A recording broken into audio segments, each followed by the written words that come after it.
The webinar will begin shortly. Please remain on the line.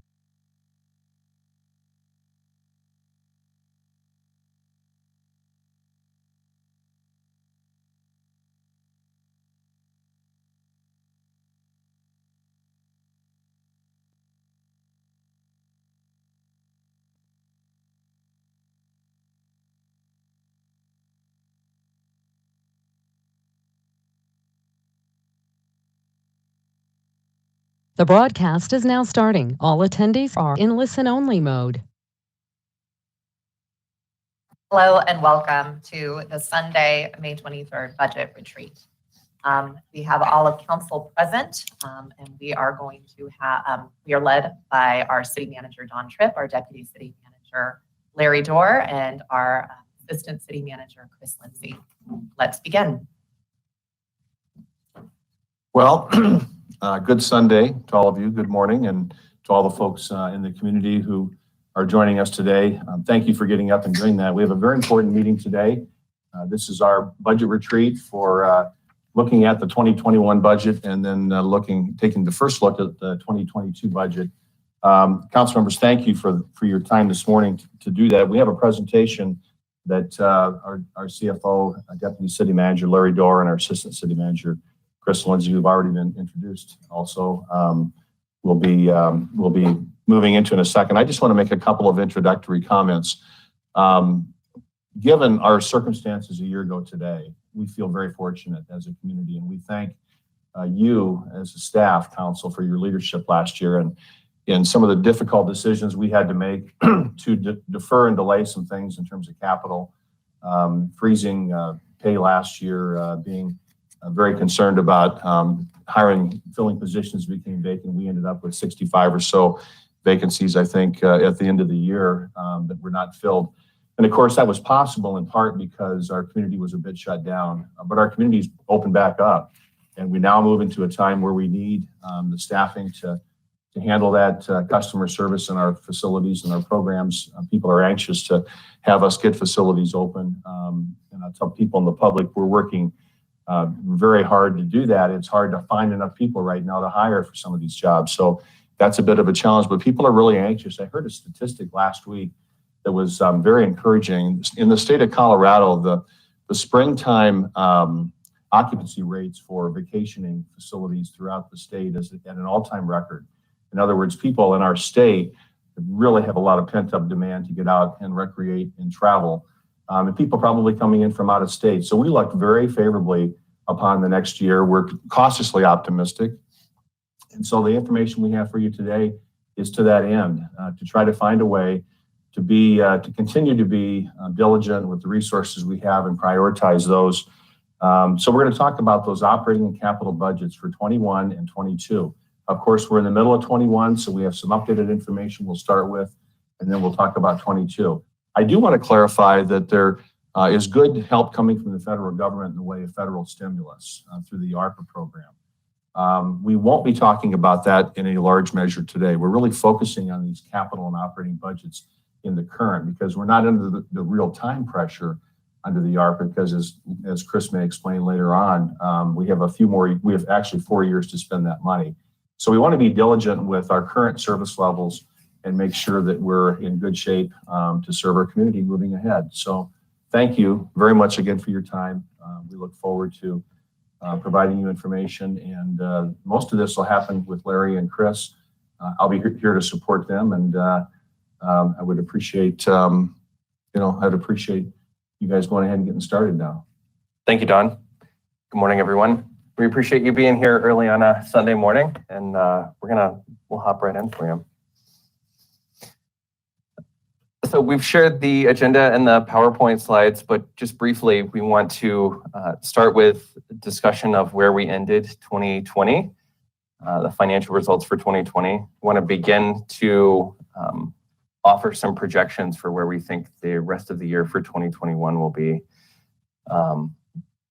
As we've looked at the 2020 results, and the 2021 projections, we understand that there are opportunities to redraft the 2021 budget So we want to look at those opportunities and review those with you.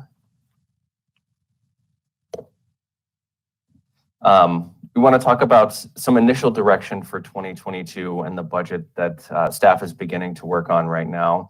We want to talk to you about a proposed ballot initiative, and we want to look at some city council feedback we've heard the last month or so since we began talking about having this retreat, and we want to make sure we answer your questions and get feedback and next steps. That's good for everybody. We'll be off and running.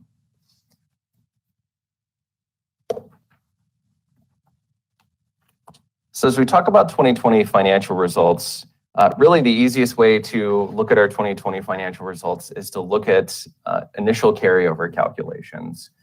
So these are unaudited. The finance staff and the auditors will be presenting to you audited financials soon.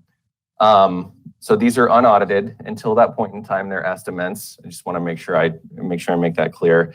And carryover, what carryover is really excess revenue that was received the previous year, and it's also departments that underspent their budgets, or we had savings in areas. So really that offers us the greatest opportunity to begin to plan for this year. So as we look at our 2020 financial results and looking at carryover, the 2020 revenues did experience considerable shortfalls. So we estimate that's in the range of about $12 million of lost revenue between the general fund and the sales and use tax fund, which support the majority of the general operations of the city. That was less than originally planned, and we're very thankful for that. Those revenue losses were offset by a number of factors that took place last year. So the first being the cost-saving actions that the departments across the city undertook. The first and foremost of those being the strategic hiring plan. Those vacancies saved considerable amounts of money, and they also led to a lot of workload being picked up by other folks around the city. So that's one of the items we want to address with you all today. Additionally, you might recall that last summer, you all appropriated 2019 carryover into 2020 to backfill revenues. You appropriated about $9 million. Essentially, we lowered our revenue expectations for 2020, and we took the previous year's savings to fill that gap.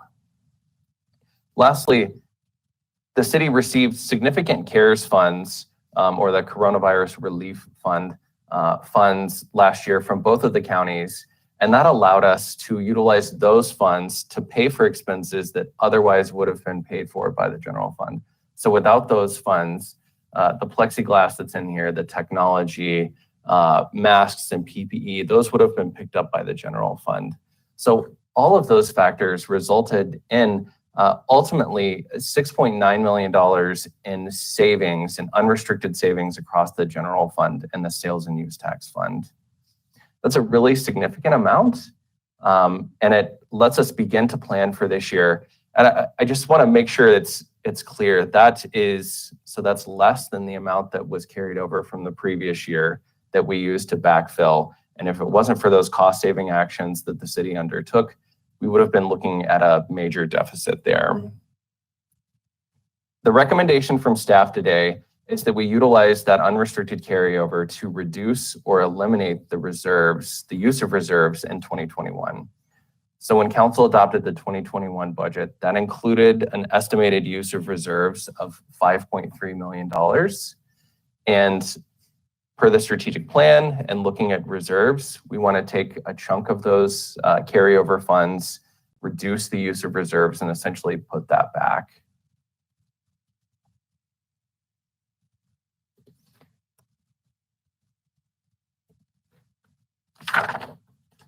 As we look at our 2020 financial results, this is really going to tie back to some of the comments that Don made at the very beginning.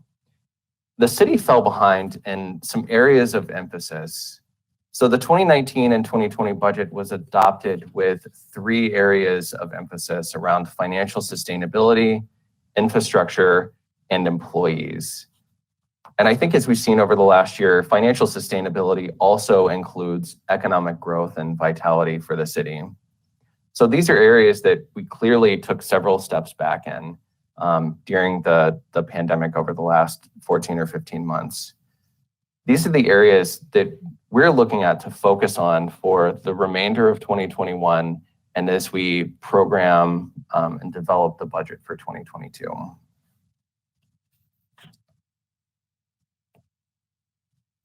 I'm now going to start to talk about 2021.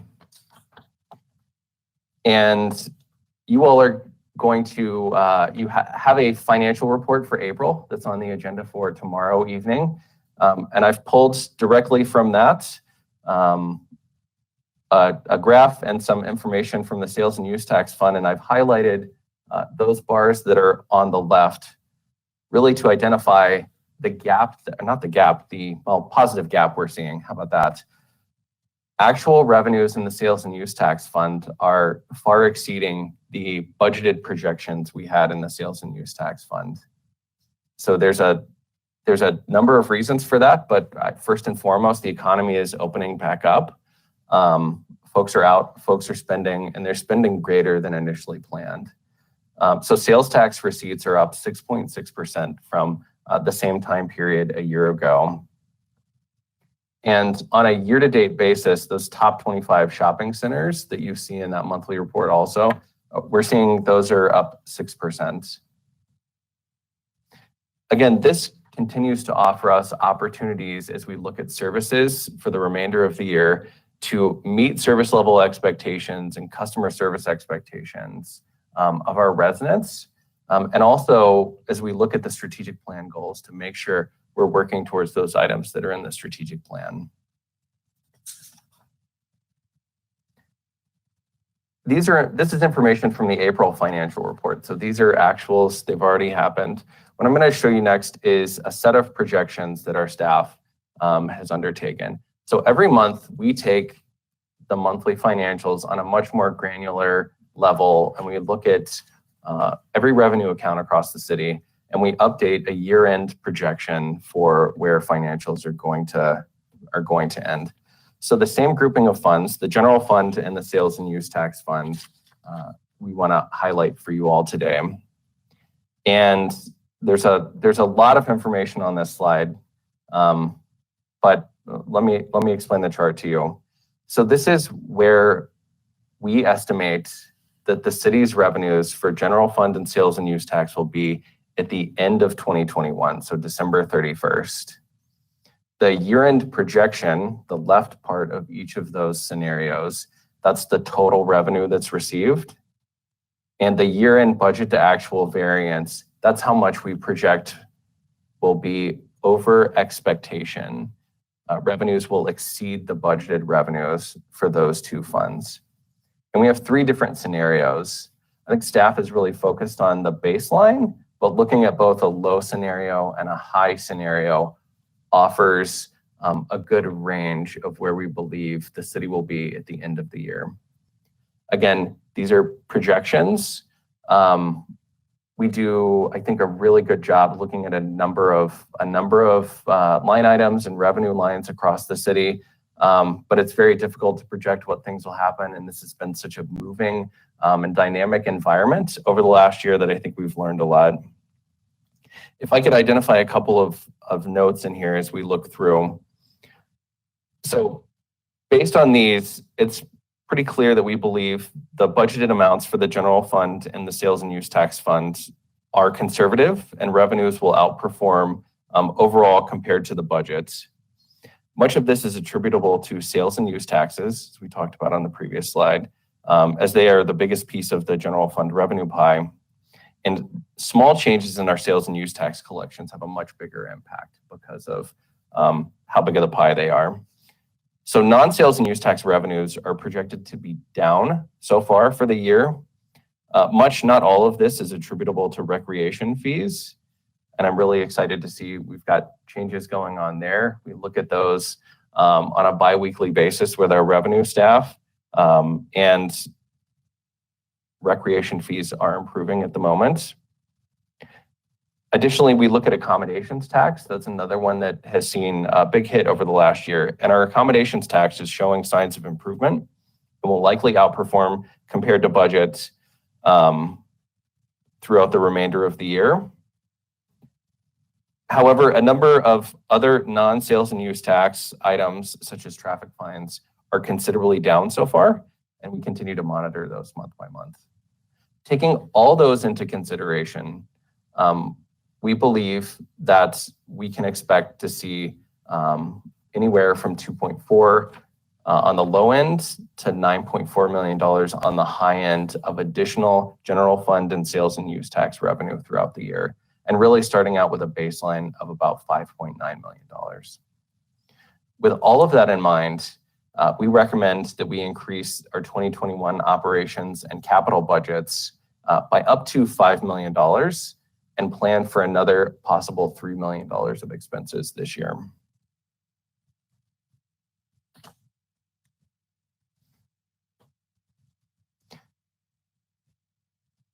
As we begin to talk about how to program those funds, those revenues we expect to receive in 2021, I think staff finds it really helpful to look back on the 2021 budget and look at the reductions that were made.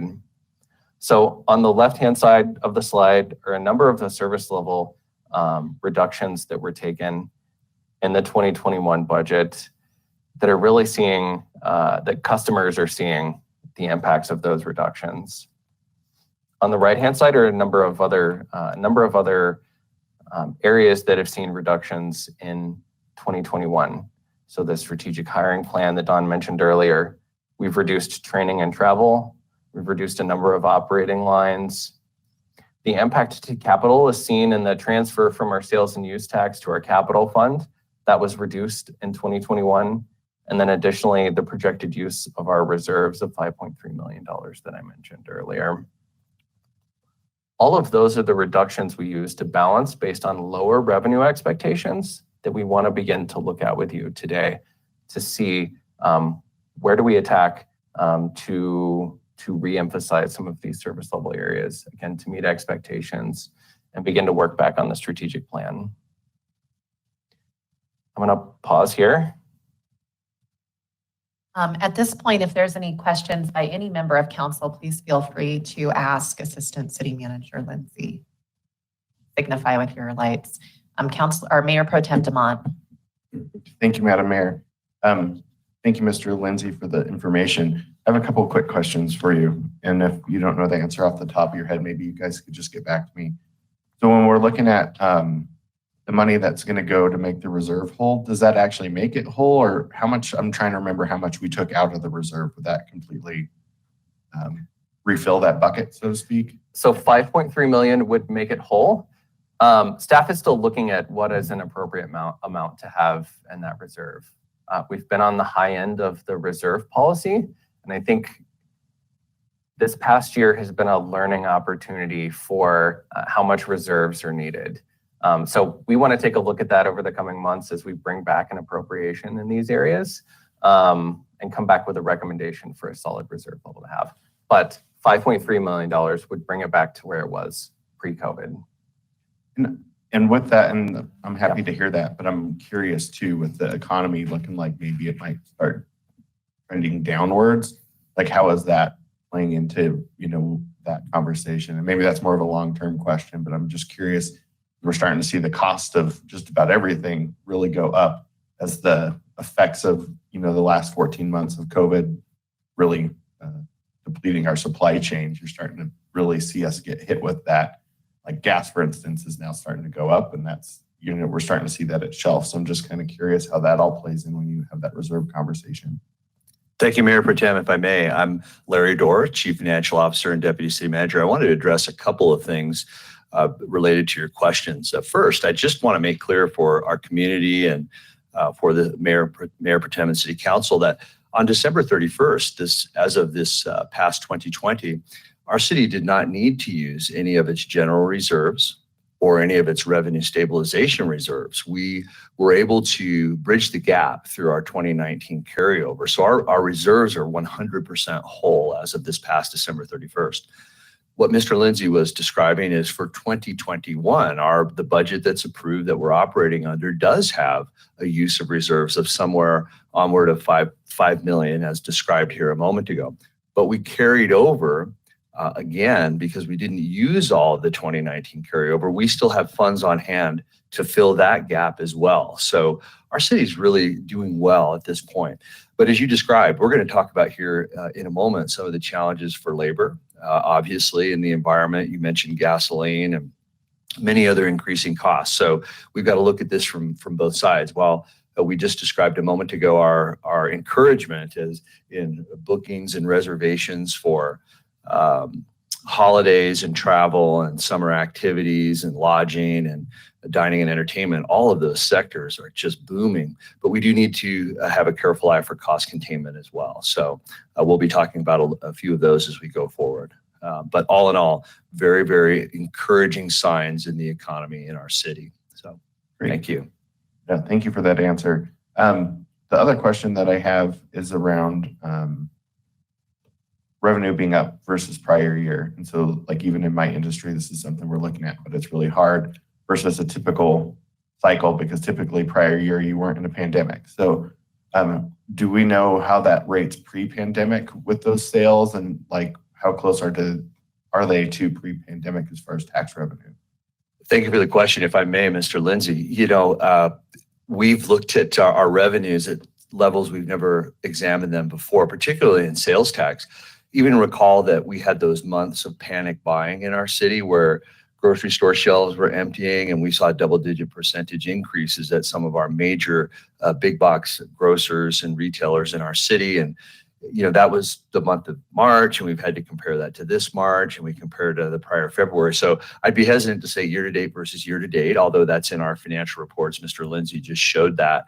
But we really have to look at it on a month versus month, because then we had openings, you know, in May and signs of life in our economy a year ago. And this May is obviously much different and such. So I would just say that, as you mentioned, one of the encouraging signs that we're seeing clothing stores, shoe stores, things like that were completely closed a year ago in May are now open to pre-pandemic thereabouts type levels of sales. So that's very encouraging to see our residents and visitors out patronizing those businesses in our community. So we have, again, a great signs of encouragement. But as you mentioned, hopefully they can keep their shelves full, the offerings interesting, and the economy moving forward. So I'd be hesitant to talk about all those little segments. No, that's great. The only other one I'm just curious, and maybe this is something for you guys to dig in the future.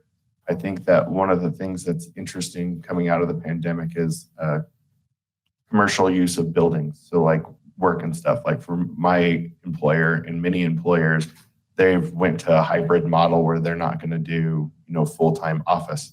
That means people are working out of their homes. So I imagine in the city, a lot of people are working from home. Like I know I have for the last 12 months, and, you know, I buy IT equipment and I set it up at home. So it's being purchased here versus, you know, in Lakewood. So does that, I imagine at some point that, if, you know, is it additional revenue for us, the way that they've changed online shopping and stuff and the way taxes are collected. Have we looked at that at all? And did we see any additional revenue last year as people worked at home in the city? Oh, our internet sales, thank you, were absolutely unprecedented, historic in our city, and they continue. And I think that's a little surprising. I expected that to start to tail off as we looked at our March revenues, but we're still seeing very strong internet sales, I think, driven exactly what you're describing. But I think also one of the things I talked about a moment ago is inventories are very hard for our local businesses to acquire. Oh my gosh, all segments, sporting goods, you know, costs of hardware and lumber supplies and things like that are increasing significantly as well. So I think that's something we'll be watching very carefully in the coming 6 months as we have vaccinations and, you know, people, perhaps some returning to more of a hybrid work environment or full in office or remaining virtual. I think a lot of that moving target, I guess, remains to be seen. Right. I think, Larry, maybe I'll spin off that a little bit. On the question before that you asked, maybe what we could provide that would be helpful would be a look back, maybe starting in 19, 18, 17, some of those previous years. We could give you year-to-dates that would be on a more normal economic cycle, right, than we've had during the pandemic, and that may help you. But I think you'll see there that we're recovering quicker than what we would have anticipated a year ago. I have to also mention that the issue you raised about workforce availability and resource availability and that sort of thing is really hitting us. We've actually, we're down quite a few people over and above what the positions we didn't fill. I'm told, for instance, that in the police department, we're about 25 employees down from where we were a year ago and 12 sworn officers, and that's because of the competition in the workplace. We've not dealt in Westminster with the kind of competition for all of our jobs, water plant operators, park and recreation professionals, because the economy is such that people have choices and they're looking at the possibility. I know we're in a competitive market where we're being outbid. For current employees, we have changing work from our city to other locations. So we're concerned about that. The foundation of the value of our workforce is the foundation of the value of our city, I think. So we're really cognizant of that, and that's part of why you're getting the recommendations you are today. So thank you. Yeah, and just to follow up on that answer, thank you, City Manager Tripp. I think that's really good. I know I had some things that I had brought up, but specifically around the policing that I think might help. So I'm glad to hear that you guys are on that. But I'm hearing it from your answers. I think one of my biggest concerns, society and our nation has really found ways to pivot, and it's changed life, I think, in a lot of ways. So I think that it's kind of going to be up and down until it kind of normalizes and we figure out what that new normal workforce is going to be. And I think I always like the question, what did we learn? I think businesses have learned ways to save money and make life more efficient for their employees. So I think that's going to be kind of a way we have to follow what our tax revenue does. So glad to hear that we're doing that. Mayor Pro Tem, does that answer all your questions? Okay, thank you. I have one quick question. In regards to the 3.6 million that was not transferred from sales use and use taxes to capital, do we have any, and I'm assuming you mean by capital, the CIP.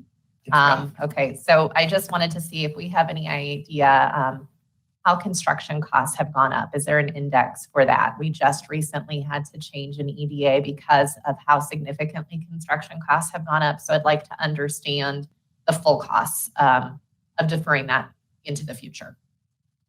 Don't expect you to have that answer right now, but recognizing that that's going to have a compounding impact on the price of those projects. I think that's absolutely accurate. And I think we're going to see that as we go through and develop a 5-year capital plan to go along with the proposed 2022 budget. So that's really where we're looking at that. Yeah. Any deferred maintenance is really a compound cost for all of our residents and for our budget. So I think we need to keep an eye on that. Thank you. And please continue. Thank you. Yeah. One last call for questions, or are there any other members of council? Okay, please continue. Thank you.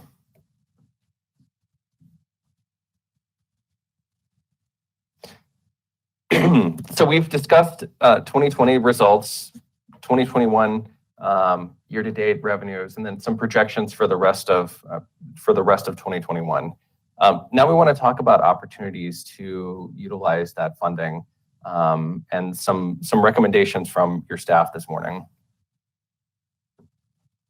We want to talk to you about why we're looking at this now. So I think first off is the revenue picture we've presented to you, but also ensuring that we continue to meet the service level expectations. We want to talk to you about reinstating some of those 2021 reductions. We're going to talk to you about market-based and competitive pay. And we want to talk to you about addressing some organization-wide priorities and how those fit the strategic plan in other areas. What we're looking for today and what we're going to present is an outline of recommendations.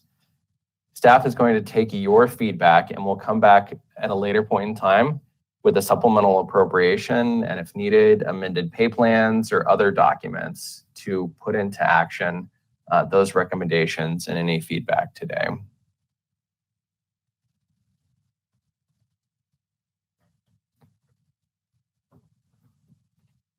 Why now? First off is the revenue picture. We have a lot of opportunities at this moment in time as we take a look back on those 2021, that original budget we created and where we sit right now. But also, as you've heard this morning and as we've discussed, there's a number of issues that we'd like to address. So maintaining a customer service focused organization is one of those. Making sure we have enough people and the right places to provide good customer service and reopen some of those services. We're looking to meet the challenges of the post-COVID world. So I think we've already been talking about a number of these. And we're also looking at the resources necessary to achieve strategic plan outcomes. We believe that these benefit the community by providing the high level of service, customer service that's expected when folks show up. We believe that some of these opportunities allow us to actually save taxpayer funds in some of these areas. And they support council goals and community engagement and inclusivity. We believe these recommendations are both timely and mission critical for the city.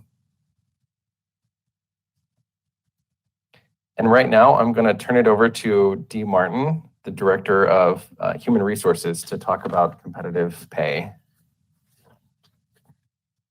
Thank you, Mr. Lindsay. Hello, Council. And I'm so appreciative to be here. As you know, I'm your HR Director. And I'm here to talk about our workforce as well as our total compensation philosophy.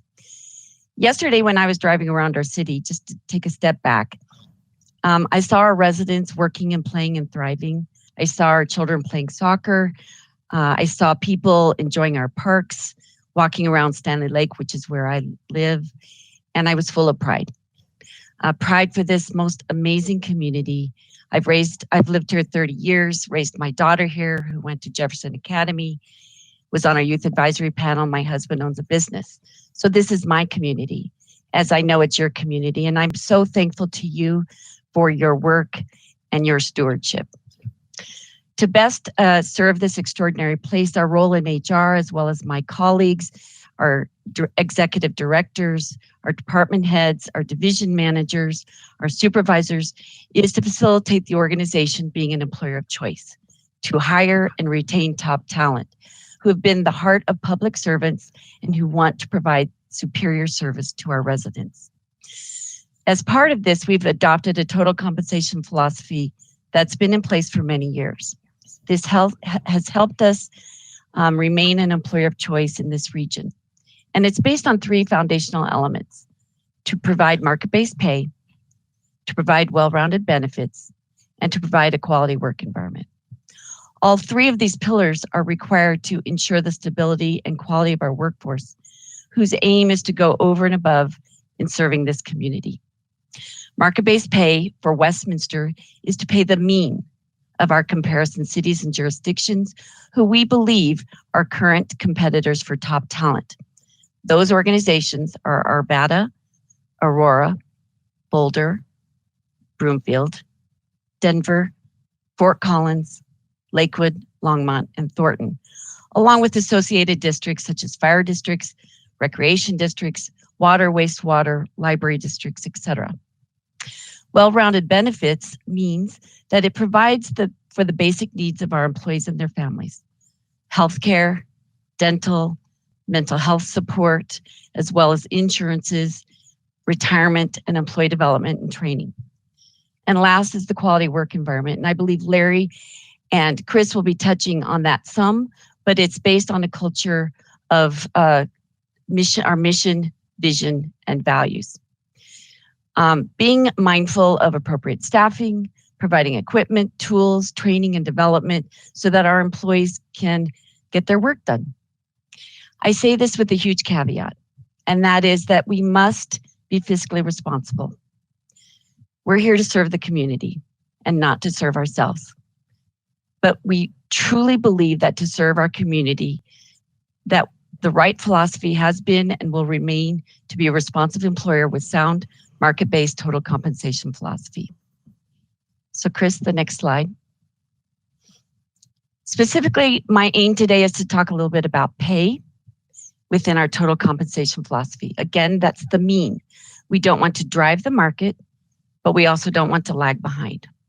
So this is what we know about the market. We took a look at 67 benchmarks in HR, and that was all from data of pay at the beginning of 2021.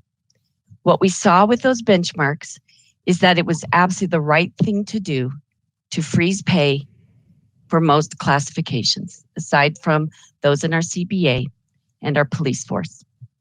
We have asked and double checked with all of our sister communities, and this tracks with what they had done in these agencies in order to preserve the workforce during such challenging economic times in 20 and early 21.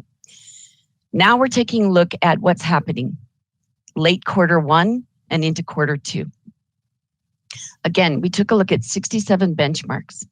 We will have some classifications that we'll be recommending for adjustment in our 22 budget, and it's dynamic, so we'll continue to review. Other factors that we know are really important, along with pay, is what does our turnover rate look like due to retirements, people leaving their organizations, their fields, moving, a lot of variety of reasons why people might be leaving. So we're asking, and we are reviewing that. We're also taking a look at what our recruitment pools look like for top talent. We want the best because that's what our community deserves. And what is our general morale as our employees and their families are coming out of this difficult COVID time? CPIU, as we all know, what's the cost of living, and housing is very expensive here in Colorado. So late Q1, Q2, and what we're projecting in 2022, let me give you a few specifics. Our turnover has doubled from Q1 in 2021 compared to Q1 in 2019. And Mayor Pro Tem DeMott, I do think it's important to look at 19. So we have 76 positions that have left in Q1 21 compared to 44 in Q1 of 2019. Our recruitment pools. Citywide, we're running significantly lower in size of applicant pools compared to 19. Further, we're seeing that the quality of the pools has been reduced. Talent is very tight, and we believe the phenomenon will not change. In fact, Councillor Seymour gave an extraordinary topic conversation at our 710 Rotary this week about this very topic. We don't believe it's going to change. There's less people in the market to fill the positions. So we pulled a few positions. Yes, we are on a strategic hiring. We pulled a few positions that we recruited for in 19 that we also recruited for in 21. So parks worker, they're the ones responsible for our beautiful parks, the safety of our children in our playgrounds. We had 83 applications in 2019 compared to 26 in 21. Executive assistant, our lifeblood for our departments. We had 104 applications in 2019, 29 in 2021. Police officer trainee, we're holding our own there, though we do want to stay on top of that. We had 187 applications. This is for the position where we hire people to go to an academy. 187 applications in 19 compared to 206 in 21. But on the flip end, with certified officers, our pools are not looking as good. In 2019, for certified, we had 41 applications compared to 16 in 21. Our lateral police officers, we had 23 applications in 19 year to date compared to 11. So we are seeing an impact, as City Manager Tripp mentioned. The other thing that's really impacting our service delivery is within our seasonal workforce. Our seasonals are those employees that truly do so much of the work during the summer in our parks and in our recreation programming. In 2017, we had 186 seasonals, 19, 179. Year to date, though we're still working on it, we should be pretty much full, and we are not. We have 87. We're down 5 lead lifeguards and 15 to 20 lifeguards as we're preparing to open pools.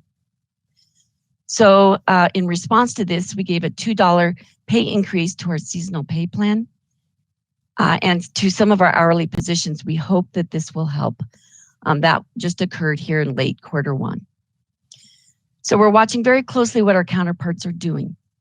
We know that Aurora gave a 2% market adjustment.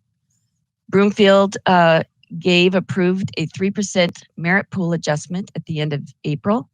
We're hearing others are planning to do very similar things, as we're all in the same challenge with turnover and the race for top talent. So a proactive recommendation for us is to ask Council to approve a 1% market adjustment as early as July for all benefited employees, except for those covered in our CBA. This would generally be at a cost of $400,000. Thank you.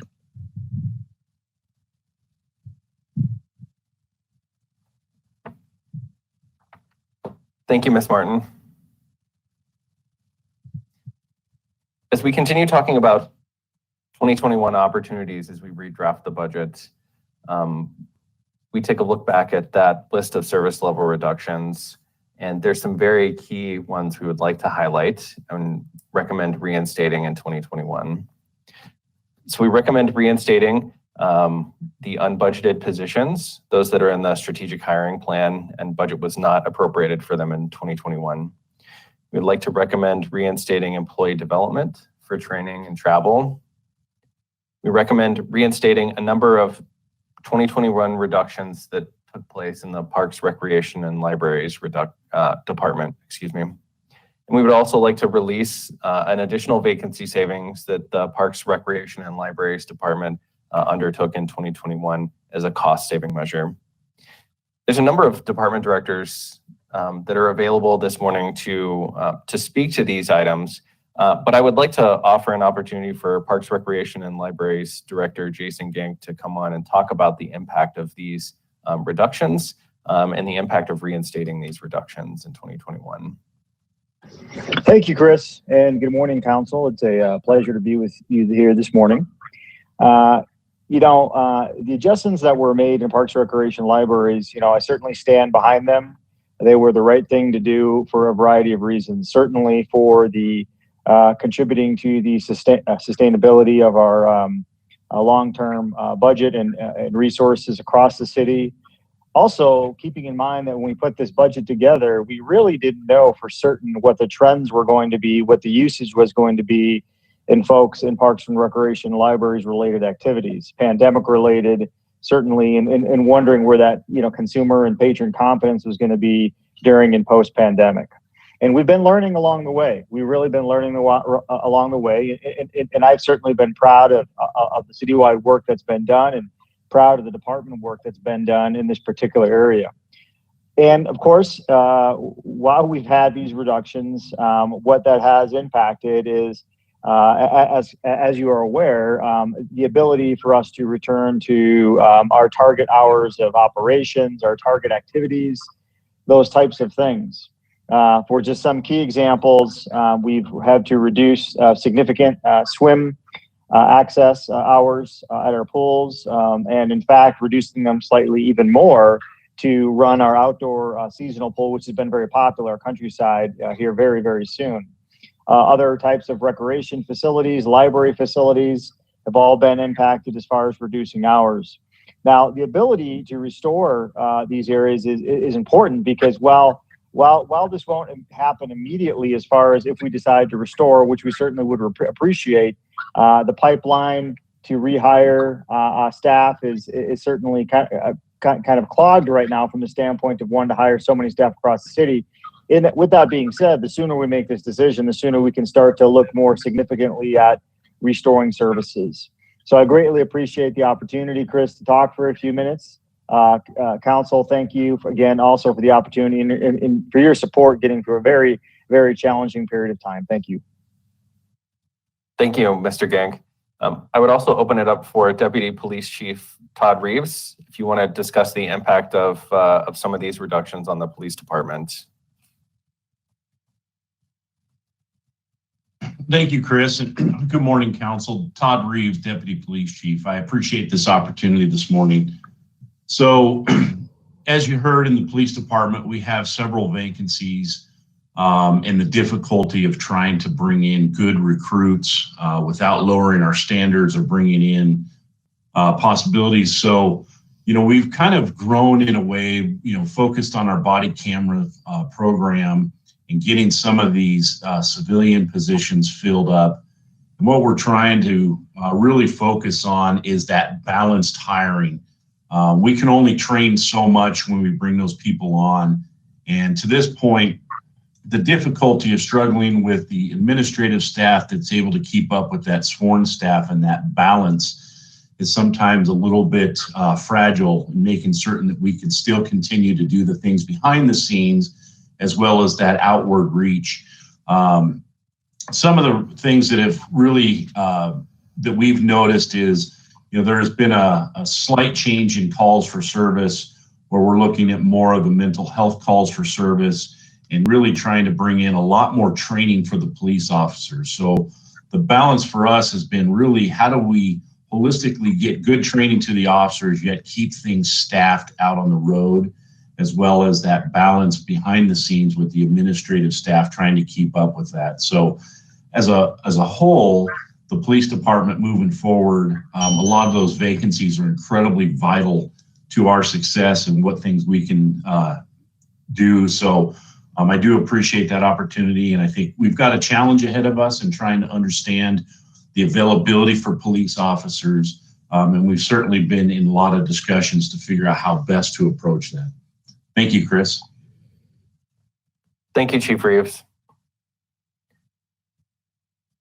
So, reinstating these 2020 reductions, you've heard a bit about the impact this morning. We also want to talk to you about addressing some organization-wide priorities. So Larry Dorr, the Chief Financial Officer, and I have spent a lot of time with departments over the last couple of months talking about the impacts and preparing some of these options for you. And in addition to what you've already heard this morning, there's a number of really key service level areas that we believe are critical to addressing. They're mission critical and they're timely to meet customer service expectations and to meet items that are in the strategic plan. We'd like to talk to you about those next. So I would begin with the creation of a procurement division. There's currently one procurement staff member that's in the finance department, and what we're proposing is adding an additional 4 staff members there to have 5 total. One of which, though, would be an attorney that would sit in the city attorney's office. We connect this to strategic plan objective 3A, and it's the result of what is the first business process review that was done by one of the I teams within the city. So the procurement and contracting I team recommended to staff that Westminster transition to a more centralized procurement structure. This approach seeks to leverage the expertise of procurement professionals and our project managers while saving both time and taxpayer dollars. They did a number of interviews with other communities, and none have a decentralized procurement or purchasing group. None are as decentralized as Westminster. We believe there's considerable cost and time savings that can be realized here over time through a more centralized approach. And the approach that we believe is ideal would leverage both staff and our project managers' subject matter knowledge with the expertise and coordination of central procurement staff. We believe that procurement is a recognized field of expertise, and a decentralized structure relies on employees with limited procurement knowledge and experience to perform work that's typically handled by subject matter experts in procurement. We believe that expanding and creating a procurement division allows for expert purchasing staff to provide a level of accountability and trust with both staff, well, actually more than both, staff, council, and the general public. There are significant opportunities to save time and money. Some of these include process improvement, the use of contract templates, master POs, the increased usage of cooperative purchasing and purchasing off negotiated price bids through other organizations, increasing our staff training, and better contract negotiations through the use of real professional procurement staff. We believe that innovation, as seen here through what is one of our first business process reviews, isn't necessarily about new technology, but it's also about a thorough review of business processes and best practices.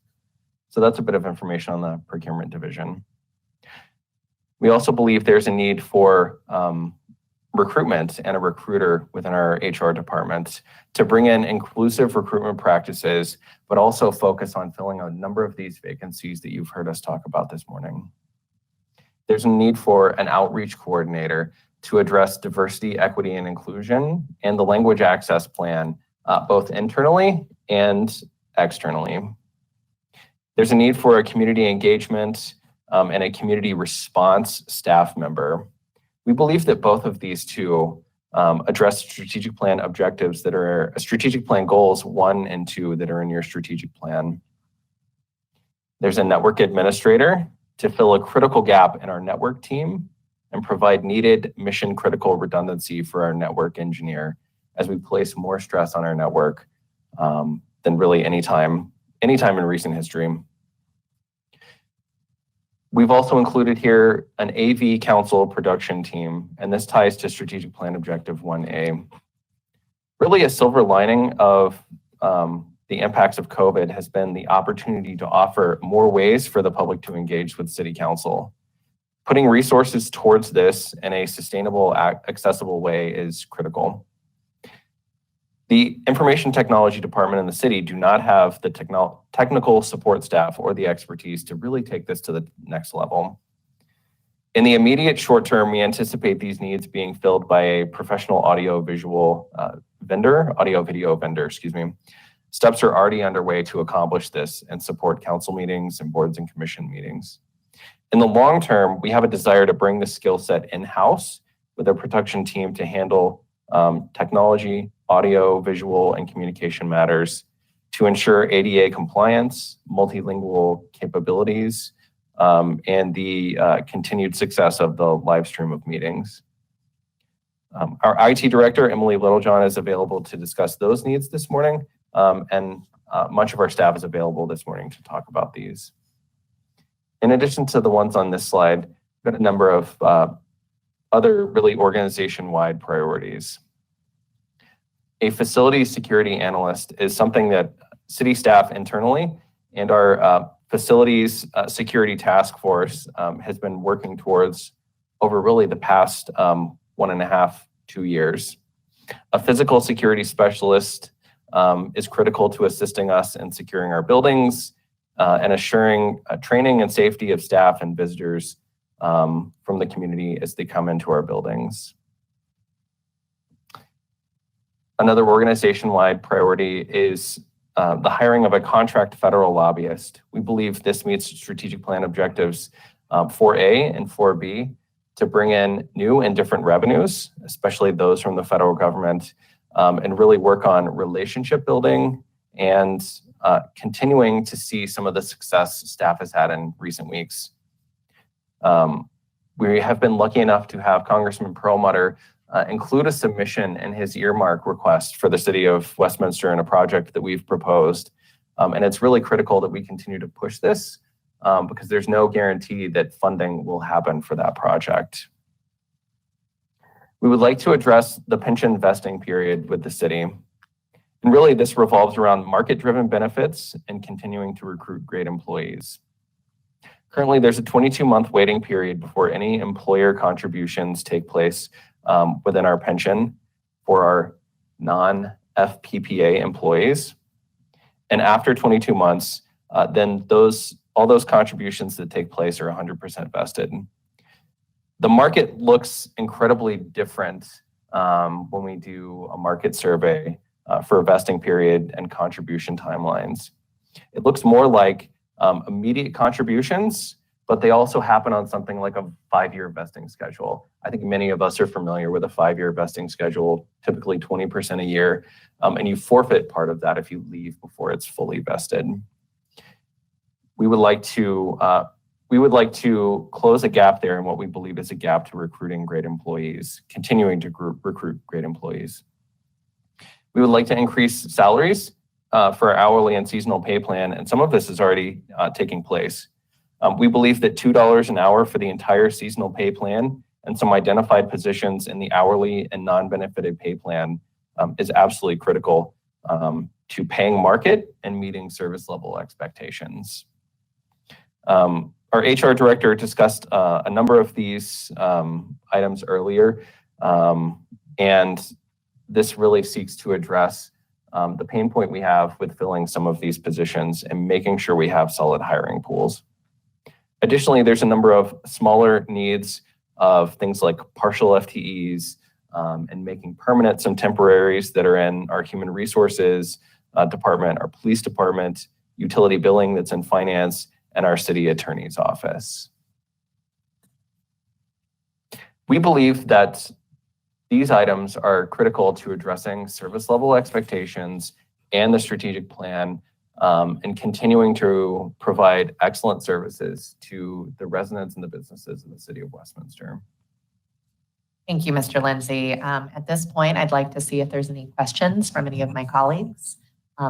Councillor Scully. Thank you, Madam Mayor. Excuse me. Thank you so much for this presentation.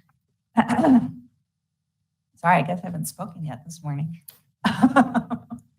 I've really appreciated the HR covering on this because, and this is a much better report, honestly, than what we got to do last year, which was cut, and this year we get to rebuild. So very much appreciating this presentation. I had a few questions. One is about the PD. It is my understanding that we have 2 mental health workers that work 7 days a week addressing all calls. And I'm wondering, are any of the positions that are open in the PD, are we looking at increasing? I know that's a grant-funded program, but are we looking at possibly increasing? Because it sounds like there's a need. We're absolutely looking at addressing that. So I think there's a ballot initiative proposal that's further along in our slide deck this morning that talks about the co-responders program. Deputy Police Chief Todd Reeves, I don't know if you'd like to add anything else around the mental health and the co-responders program. Yeah, and I thank you, Councilor Scully. I appreciate the question.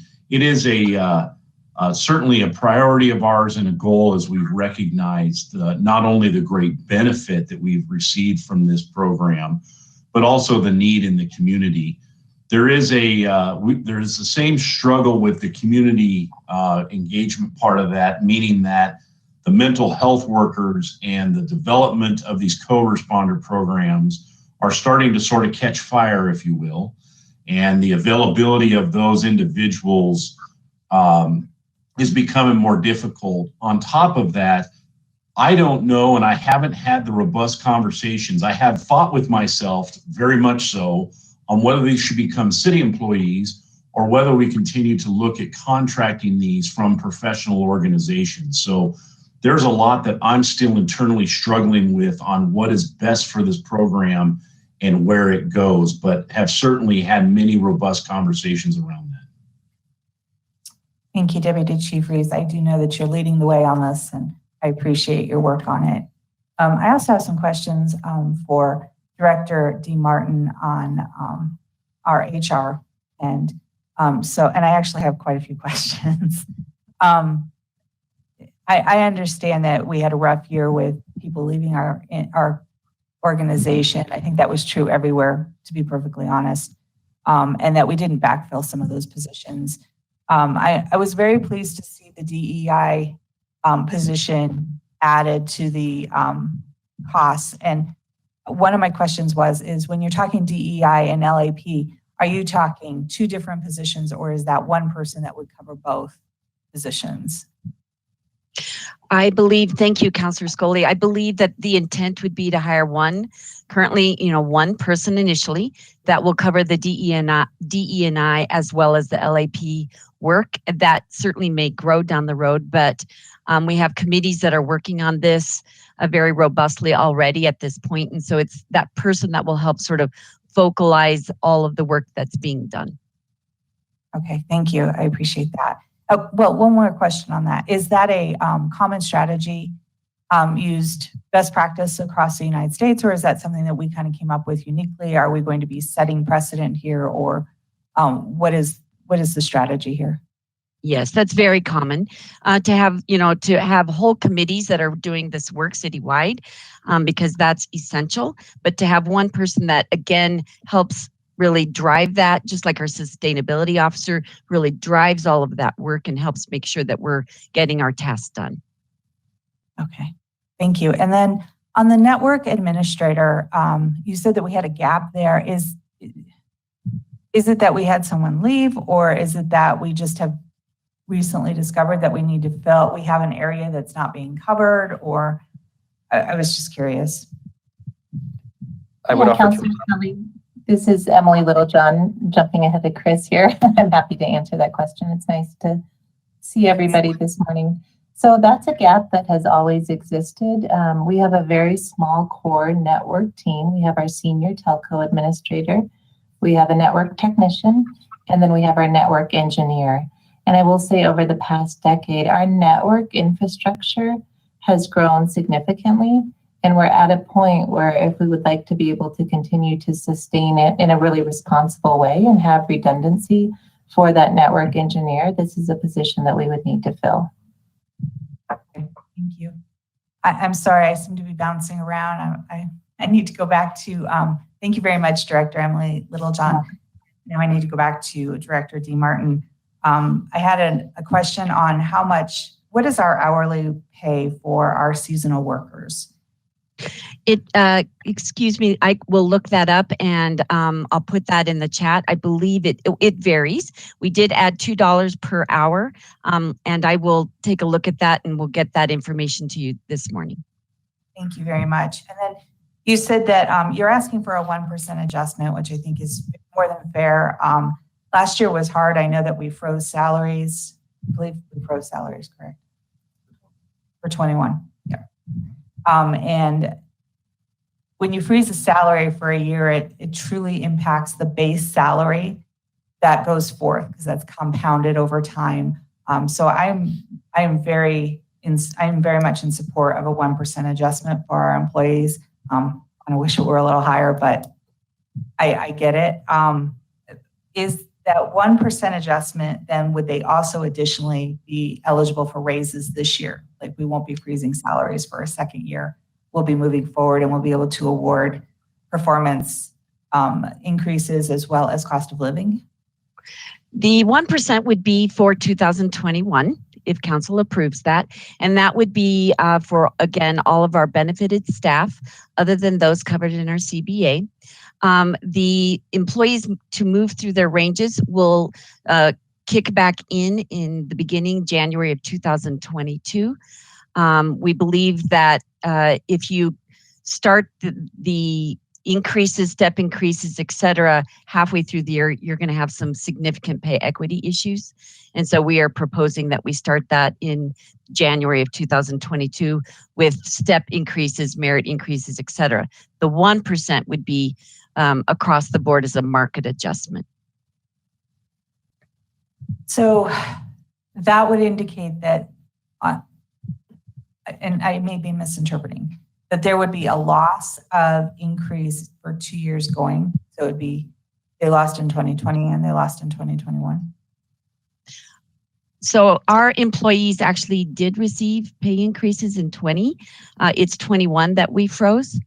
And so we just want to kick back in 22 with the step and merit increases, but believe that the market adjustment would be very appropriate given our recruitment trends, our turnover trends, and what our counterparts are talking about considering doing and are already doing for 21, mid-year 21. Does that make sense? It does. It absolutely does. And thank you for helping me to understand that. Yes. Those are my questions. Thank you. Thank you, Councilor Foley. Mayor Pro Tem DeMont, and I apologize, I think I might have cut someone off there. Was someone trying to jump in? Okay, maybe not. Thank you, Madam Mayor. I have a couple of questions. The first question is probably for Dee, I guess. With the pension investment period, are we seeing that actually being a problem for us when we do recruitment? I mean, what's the driver behind that, I guess? Is it just trying to match up to market, or have we actually seen an impact when we recruit? Ms. Martin, It's if I may. Absolutely. Larry Dorr, Chief Financial Officer. Mayor Pro Tem, we are. We get feedback from our candidate pools and our prospects all the time. And just to further illustrate this, I want to make it clear and draw an analogy to the private sector. Our private sector employers in our community, when you're hired as a worker, immediately the employer begins making Social Security contributions, payments right away that provide benefits for those workers day one. Our workers do not vest at all, and the city does not pay into Social Security at all. So during those first 22 months, our candidates, our prospective hires know that when they come aboard to the City of Westminster, there will be no employer contribution to any type of retirement benefits whatsoever. So we know that that's a gap. We have the data. We've surveyed those peer cities that Mr. Lindsay mentioned, or excuse me, Ms. Martin mentioned earlier in our presentation. So yes, we do get that feedback. It could be part of what's impacting our pool of prospects. And if I may, I just wanted to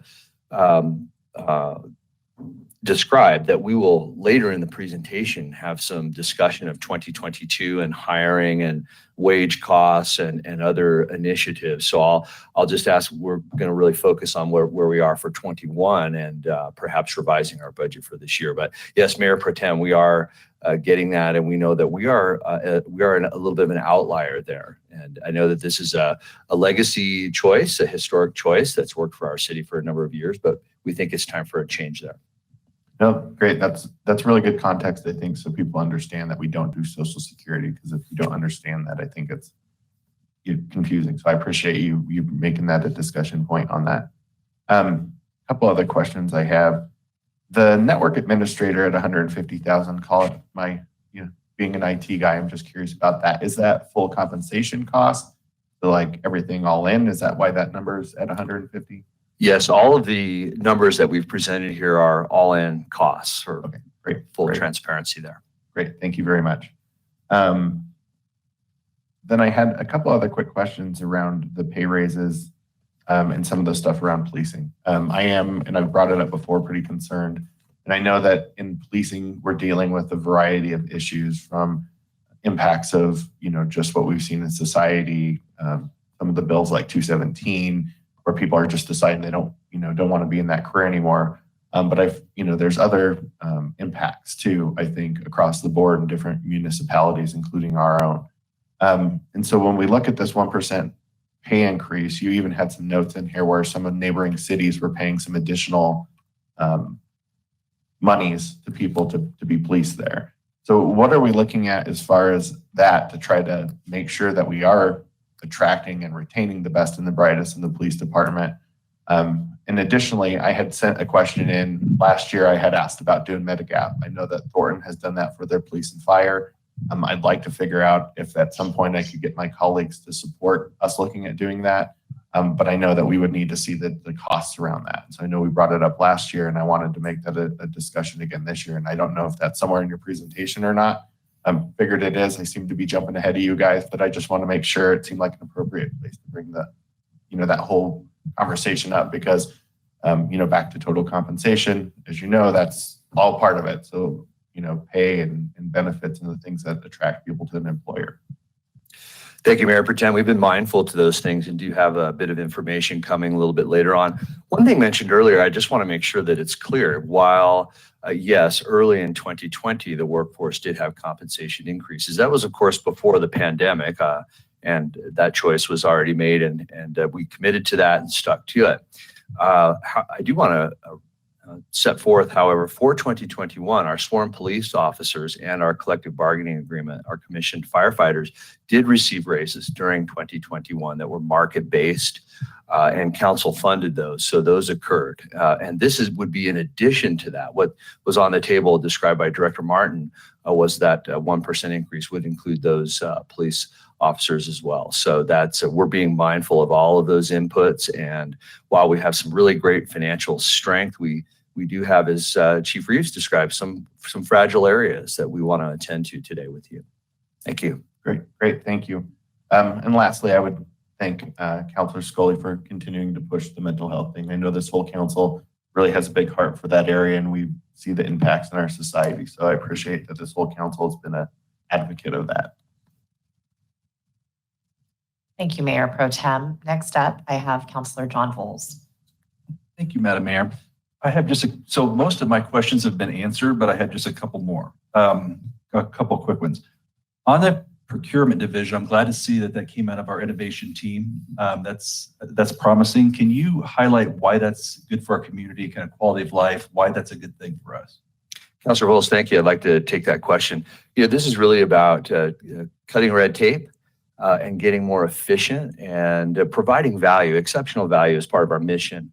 And we think that this is a great opportunity to bring value and a return on that investment for our residents and for our operating activities as a city. As mentioned, we are very unusual in having a decentralized purchasing function. We do a good job, but we have a lot of subject matter experts. We have folks in police, fire, public works, general services, all of our departments who have to wear multiple hats. They have to be a procurement officer as well as a fleet manager, as it was. And that's difficult to do as an organization gets larger and more complicated, like the city of Westminster. So the profession of purchasing is just that, a profession with experienced individuals with lots of experience. Any organization our size that we've surveyed and those much larger have a procurement expertise. But we believe, and our innovation team has also outlined, that we have the opportunity to receive a return on that investment equal to or greater. It'll take some time for those new steps to take hold and for that return to come about. And it will probably even take some council actions relative to City of Westminster procurement code, relative to the market, relative to other cities our size and scale. So we've had a good look at this. We know that it compares to your strategic plan goals for business process evolution. And so we want to continue to carry that forward. And we think this is a very good opportunity. And I can tell you from experience, these are dedicated individuals in this profession who can deliver that for our city. Thank Good. you. Thanks for that answer. I'd like to add on to what Mr. Dorr is saying, our CFO. Excuse me, so I don't turn my mic on and make everybody shriek here. There we go. I got the right one. I appreciate the question. I'll be very one line specific. A procurement administrator, procurement professionals, they have one job. They come in every day to buy with the best value, to bring the prices down, to bring the value up, and that's their job. Now they take from the subject matter experts the needs very specifically to deliver the services, but their job is to get the best taxpayer value. And I'm wholly confident that this investment in this resource is going to more than pay for itself in a very short period of time and yield savings to our taxpayers. Great, thank you. It's a good answer, thank you. The outreach coordinator, we already have that position, correct, in our communications division. Is this a new position or a refiguring of a position that already exists, or are we creating another one in addition to the one that's in the communications division? This is a new position. What, are we filling the other position, or has that gone away? We are also filling those positions, yes. Mm-hmm. Explain that, Chris, because that's not assigned to council. And then the community engagement person, is that someone who would work closely with council to help our efforts in our annual kind of community engagement, town halls, getting out in the public? So Yes. different positions, I guess a little clarification would help. I think. Don, do you want to jump in and respond?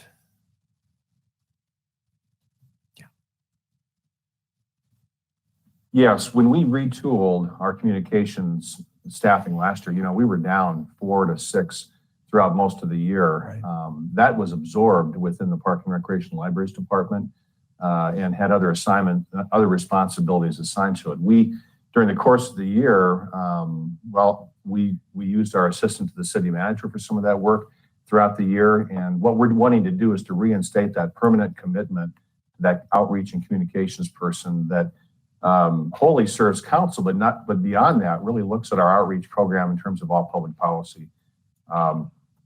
It's something we've talked about a lot. I think I think rightfully so, during the last year of austerity, we were really conservative about filling these positions and getting up to where we wanted to be with communications, but we're now building back to that, and we really believe the community will benefit from that outreach person directly reflecting your policy to them and planning around that. Very good. Thank you. Thanks for that answer. That's all my questions. Thank you. Thank you very much, Councilor Bowles. Now we have Councilor Lindsay Smith. Thank you, Madam Mayor. Like Councilor Bowles, most of my questions have been answered, but I do have just a few more and maybe even clarifying questions. So the hopping on the outreach coordinator and community engagement positions, those are additional to what we already are trying to reinstate, correct? Okay. And then this question, actually, I'll let you all decide. Can you please remind me, have we already addressed the positions and the resources needed for the rollout of our body-worn cameras? And what does that look like as far as staffing and programming and everything in between? I believe we have, but I would like to invite Deputy Chief Todd Reeves to respond to that. Thanks, Chris, and thanks, Councilor Smith. So we are still in the infancy of that program. Right now, we're very comfortable with the personnel that we have assigned to that program for the rollout. I think it's something that in a year, maybe 2 years, we have to reevaluate based upon the requests from the public and from the courts in different areas to see whether or not how robust those requests may be. But for now, we're very comfortable where we're at. Okay, thank you very much. For the federal lobbyist position, is there, my understanding with this is that we're intending to bring on a new role. Is there any way to partner with, I know we have state contractual obligations with, I forgot their name, forgive me. Atwood Public Yes, Affairs thank and you. Becky Long with Siegel Public Yeah, Affairs. so is that something that could be considered as an option for this as far as contractually? Yes. So, and we have looked at this. We've looked at a number of options. So just to clarify, this would be a contractual relationship with a federal lobbyist. We have, let's see, we had a contracted federal lobbyist 4-ish years ago, and we reduced and then eliminated that contract during the Trump administration. There weren't earmarks. There was less funding coming to especially urban and suburban communities. So we weren't seeing as much of the benefit. We do believe there is incredible benefit as we talk about additional funding for infrastructure and other priorities at the federal level right now. So we've looked at a number of options with our state contractual lobbyists, potentially bringing someone in-house to actually be a staff federal lobbyist. But we believe hiring a firm that this is what they do and they already have established relationships. And those established relationships especially lets us hit the ground running because there's a lot of funding that's happening this year right now, and we really don't want to delay. Okay, and we feel like that would be a positive benefit. I understand how having federal dollars come into the city would help, but there are also a lot of layers and regulations on top of that if we do get that type of funding. So do we feel that that's a positive benefit that would outweigh all of those extra layers that would cause us to report back? Yes, we do. So the earmark request that I mentioned through Congressman Perlmutter's office, that's a project area that we've not been able to fund otherwise. And those federal dollars push us over the edge of being able to do a project that benefits the community. We're happy to take on the strings that come with the federal funds. But I would absolutely say every time we have an opportunity like this, we look at the restrictions and the reporting requirements and everything that happens beyond that, because we know there is no such thing as free money, and we want to be aware of those strings. Great, thank you. And then let's see here. I think my last question is, and I know Mayor Pro Tem DeMott had asked this, but my question was, what are the value of our benefits in a financial monetary term? And I realize now that these are included, all encompassing as far as benefits and salary. But I think what would be helpful for myself is understanding a base salary and understanding the value of our benefits so that I know cost of living, because cost of living, you would understand just what a true salary would be. And then benefits would be an extra 5,000 on top of that. Does my question make sense? Yeah. I see nodding heads. So really rough numbers, it's in the range of 25 to 35% of the salary. And that difference is after 22 months, there's that pension contribution that comes on, right? So that's why there's a big gap there. But initially it's close to 25, 28%, and then it grows based on that pension contribution. So 25 to 35% of the base salary of an employee. Okay. That doesn't include workstations, vehicles, other one-time or ongoing items that come along with a new employee as well. Okay. Mr. Lindsay, is it true that if this comes back to council in a resolution to adopt as a part of the pay plan, that specific pay will be in there, correct? Yes, sir. Yeah. Okay, perfect. Yeah. Thank you. And that kind of leads into my last clarifying question is, so the city does not pay into Social Security the first 22 months, correct? That's correct. Okay. Yeah, that's the little bit of what we're describing in terms of the competition to recruit those individuals. They know they're losing that bit of retirement accrual during that period of time. I want to make sure we're clear on that. We don't pay into Social Security at all. At all. Okay. Yeah, That was my question is throughout a because I'm person's after career. Okay. The city opted out of that years ago, as many cities did, for the defined contribution program that we have. Okay, perfect. That was my question because in my brain, I thought it sounded like that the city paid after 22 months. Okay, so period, no Social Security. Okay. But we are vesting folks after 22 months. Let's see. So at 22 months, the city as an employer begins making a contribution for retirement benefits into a defined contribution plan for the worker. We never pay into Social Security.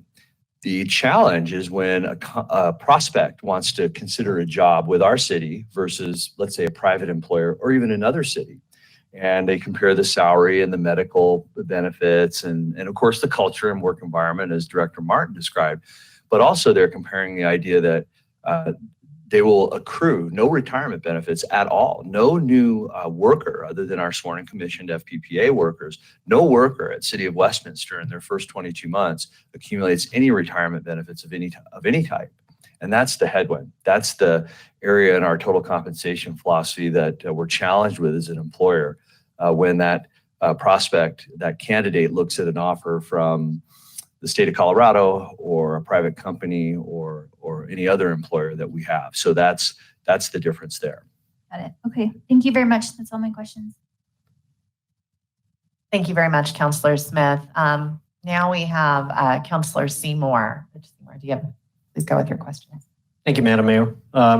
Quick question on the procurement division on the 5 or the 4 new. Those be brand new FTEs, or do we have people in other departments that have been doing this basically already that can roll into this? Thank you, Councilor Seymour. That's just it. We do have one procurement professional on our staff now who's doing yeoman's work, and considering the amount of volume and the amount of incoming questions and things related to that, she's really doing fantastic work. Specific answer is no. We would not have a regular full-time position in any other department that would be transferring into this division. What we'll be doing is relieving our fleet manager, our fire lieutenant, our general services facilities manager from doing that procurement work themselves. So to answer your question, it would be 4 new full FTEs to staff this up over a period of time. But again, we'll be able to first deploy that time back to those fire lieutenants, fleet managers, and those good people to bring value to our community. But also we want to see costs reduced. We want to see volume discounts improve. We want to see rebates in the way that we're dispersing funds. We have a lot of different opportunities to recover those costs. But to answer your question directly, it would be 4 new FTEs, sir. Thank you, Mr. Dorr. And then one question too on the, nope, I'm sorry. Mr. Vols already asked that for me. Thank you very much. Thank you so much, Councillor Seymour. We do have a secondary question from Councillor Demott.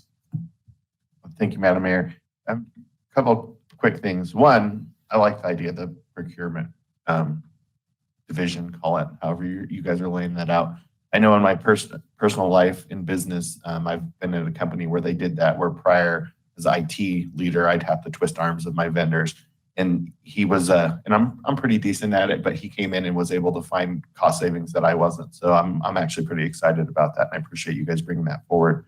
And this is just more around how we handle people coming in and out of the city. Because obviously we want people to be successful that come through and become part of our team or leave it. When we're looking at those defined benefits versus Social Security, because I think that is a kind of a foreign concept to a lot of people. I'm just curious, how does that affect somebody's Social Security long term? I know when I was like teaching part-time at Red Rocks, they put me in para. And so like my tax professional said, at some point when you're done with that, because I primarily am, with a private employer paying into Social Security, that can affect your Social Security if you're on para and where they take it away. Is that something that does affect our employee base? And is that something that we explain to them as they come and go from the city, just to make sure that they're, thinking through their life planning? Thank you for the question. Yes, there are impacts to some of our workers, and everybody's situation is unique and a little bit different. But we have a really excellent team, first of all, in our vendor relationships, but also on our staff to help our workforce understand through seminars and all kinds of educational outreach how government pension offset, I believe it's called GPO, and there are others that can impact our workers. And we work very hard to make sure that each individual person's questions, comments, concerns can be addressed, because of course no two situations are alike. But yes, there can be some impacts there, and old legislation, I should say, long-standing legislation at the federal level that is beyond anything that we can take on as an employer. But we do commit to making sure that our workforce clearly understands what those impacts may be if they participated in para in the past, Social Security, and of course the city's defined contribution plan. Yeah, I appreciate that, and thank you for that answer. I think as an employer, that's one of those good intangibles that we take care of people in that way. So I appreciate that we do that. I just wanted to add, Mayor Pro Tem Demott, we've got a couple of slides on retirement benefits that are coming up, and we do have market survey, try to take into account the Social Security aspect as well. So we have some more information coming on that. Great, thank you. Thank you very much, Mayor Pro Tem. Councillor Scully, you have some additional questions? Well, sort of. I want to make sure that we're being transparent. And so Director Martin was able to get us the numbers for the minimum wage for our seasonal workers. And I just wanted to make sure they were read into the record. So $14 to $16.50. It looks like with the $2 increase, the range would be $14.75 to $18.20. And that's for 2022. And because this is a 2022 discussion, I'm going to hold off on my next question until we're done with that presentation. We come to questions for that. But I just wanted to make sure that that was added into the record. So thank you. Thank you so much. And I appreciate you doing that. I was going to do that if someone else hadn't. So I will be brief because my colleagues have been really great at capturing a lot of my questions. There's a couple that I want to expand on. I want to go back to the conversation, and I actually think it was Mayor Pro Tem Demott who brought this up. And Deputy City Manager Dory, I think you began to answer it. So I really appreciate understanding all of the different benchmarks and the market analysis that we do. But I did want to know, do we do exit interviews with employees that are leaving, in addition to interviews with candidates that declined offers, so that we understand fully both the quantitative, the salary reasons, as maybe some of those qualitative reasons for wanting to leave, and if that has been fully baked into these recommendations.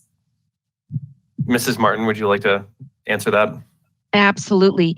Onboarding as well as offboarding is really important to our organization. So absolutely, mayor sites, we do that. We also talk to candidates who have turned us down. Why did they turn us down? And we know that we're seeing some trends that will be continuing to be challenging for us. We have an out-of-state employee coming from Chicago, which is an expensive place to live, that is absolutely struggling to find a home here in Colorado. And so we know that as people are moving around the country, there is that dynamic as well. So we absolutely do that, and in particular the offboarding. Why are they leaving? Are they retiring? Are they making changes for their family? Are they going to another community? Are they moving? We absolutely ask our employees that. Not all are willing to do an exit interview with us, but we ask every employee. Thank you. And before you turn off your camera, Yes. you also gave us some startling numbers comparing 2019 applicant pools to 2021 applicant pools for similar or identical positions. In your conversation with your counterparts in other communities, do you know if they are struggling to recruit similarly? Absolutely. In fact, I think it may be a national phenomenon, but it certainly is significant on the Front Range. Jason has done a lot of work with PRL and better understanding that dynamic. All of our counterparts are having the same problem. Thank you. Then I do have a series of just real quick other questions. This is going back to the procurement division. I know we've had a lot of conversation about this, and I have to say I was very heartened to hear City Manager Tripp mention best value, because I do hope that this allows us not just to cut red tape, though that's important, and we definitely want to be efficient and stretch our taxpayers' dollars. But I want to make sure that these will help kind of embrace best value contracting. Is that accurate and the spirit behind that? I mean, someone verbally answer. Yes, Mayor, absolutely. Thank you for, yes. Thank you for reiterating that point. Okay. It absolutely is. I know that we mentioned that there would be an ROI at some point. Have we modeled when we think we would see that? I'm presuming by taking these duties away from someone, right? Taking this off the plate of the folks that were having to do it partial, they're going to be able to have additional capacity to do, kind of division of labor, what their best aptitude, what they're best trained to do. So are we including that in our savings as well, that increased efficiency in their department? And then in addition to the cost savings, and do we have kind of that tipping point of when this pays for itself? Thank you. Yes, short answer is yes. We think it's probably 1 to 2 years. It's going to take a little bit of time to recruit. We will be doing this thoughtfully and carefully as we proceed to build a division. That's an unusual opportunity and a special one for us to do very carefully. And we want to implement leadership. We'll be bringing best practices relative to the Westminster Purchasing Code to City Council. And of course, we'll need to do a lot of training and outreach and communication internally as a city operation to really do this in the right way over a little bit of time. So probably 1 to 2 years is what we're modeling in our steps, but we don't want to be overly presumptuous either that this makes sense to the City Council. We're here to get your feedback today on this 2021 revised budget and then take it to the next steps. So I think procurement is a very important tool in exercising the values and goals of a community. And so I think having an intentional department that constantly is looking at the goals and values and using the city's purse to actualize them is important, in addition to being efficient and looking for those economies of scale when possible. I want to go here for a second that beat me to my question. It had been my understanding that the city choosing not to participate in Social Security, while maybe not an issue for many departments, in those departments that do compete with the private sector for their employees, may be difficult to get people to switch at later points in their career because you will not have the time to fully vest in Social Security or to amass the retirement that you may like in our program. I guess I am confused as to if this new vesting schedule fully addresses that issue. I was surprised when we brought it up, but I guess what you were really saying is there's that 22-month gap in between if you're between the Social Security and our program, but it would not fully address that recruitment kind of issue? I beg your pardon. It will address that issue. We would transition as an employer to an immediate contribution versus a 22-month delay. And then in addition, while today at month 22, 23, 24, those employer contributions are immediately vested 100% for the workers, we would do something different. We would vest in the employer contribution over a period of years. So the answer is yes, we do intend for this to bridge the gap that we have today in the market. Okay, I guess that addresses the 22 months, but that doesn't, I guess, address the difference in Social Security vesting. So you have some folks that will not reach that higher level to get their full Social Security payout, and maybe they've spent a good chunk of their career in the private sector.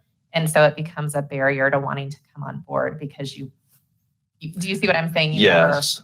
And unfortunately, that's going to remain a barrier for us that's beyond our control necessarily. Right. So that's unfortunately being federal legislation that we can't quite overcome. I will say that it is something that's understood in the local government management industry, if I can say that, across the country. And there may be an opportunity open to have some change in that particular area. But no, that will remain, that if someone, say, for example, it takes a full 10 years or 40 quarters to fully vest in Social Security benefits, if somebody has 7 or 8 or 9 years, we can't really do much about that. But we can describe that your employer will be making retirement contributions for you upon your first day of employment if we're able to make this change. And that will go a long way. Okay.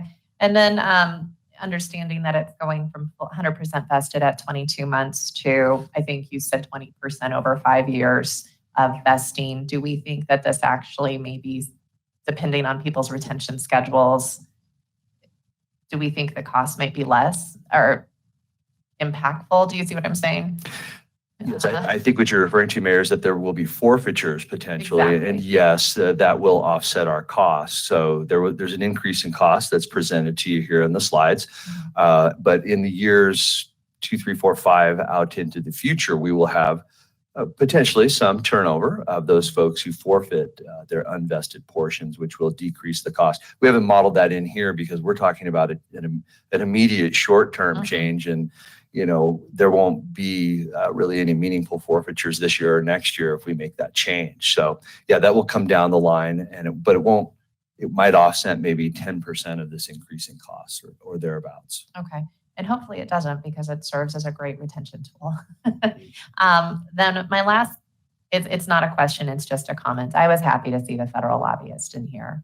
I do think that there's going to be an opportunity to go after federal dollars. And I think it's really incumbent upon us to make sure that we do everything we can to get the federal taxes that our residents have already paid back into our community, working for them directly. So I really do appreciate that is in there. And obviously we don't control if those dollars become available, but if they do, I want to make sure our residents benefit from them directly.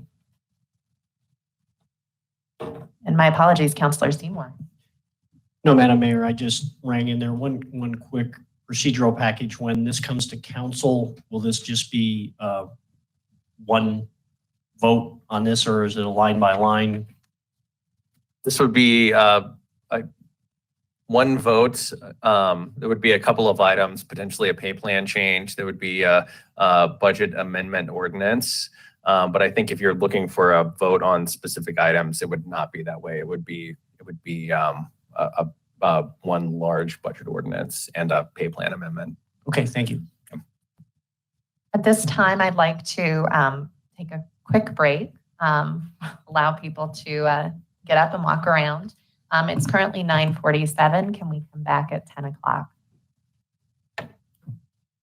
Madam, Councilor Scully, I apologize. okay. I did not see your light was on. I can go after the break. I think let's finish up this item because they're going to switch into 2022 after this. I just had a quick comment on the federal person as well.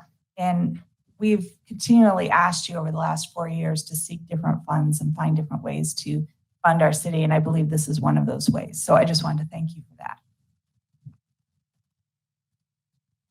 Councilor Smith. we're not going to come back to this specifically. I don't think what we, at least it's not in my notes here, but for the percentage on retirement, it's at 12%, correct? Or somewhere thereof, as far as what the city.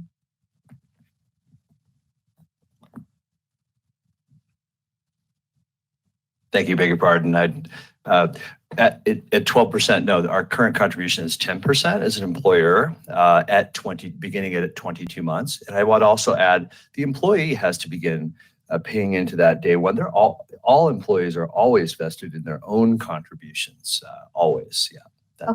Okay, thank you. Thank you so much. At this time, we will take a brief recess.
I'd like to welcome everyone back to the continuation of our 2021 budget retreat.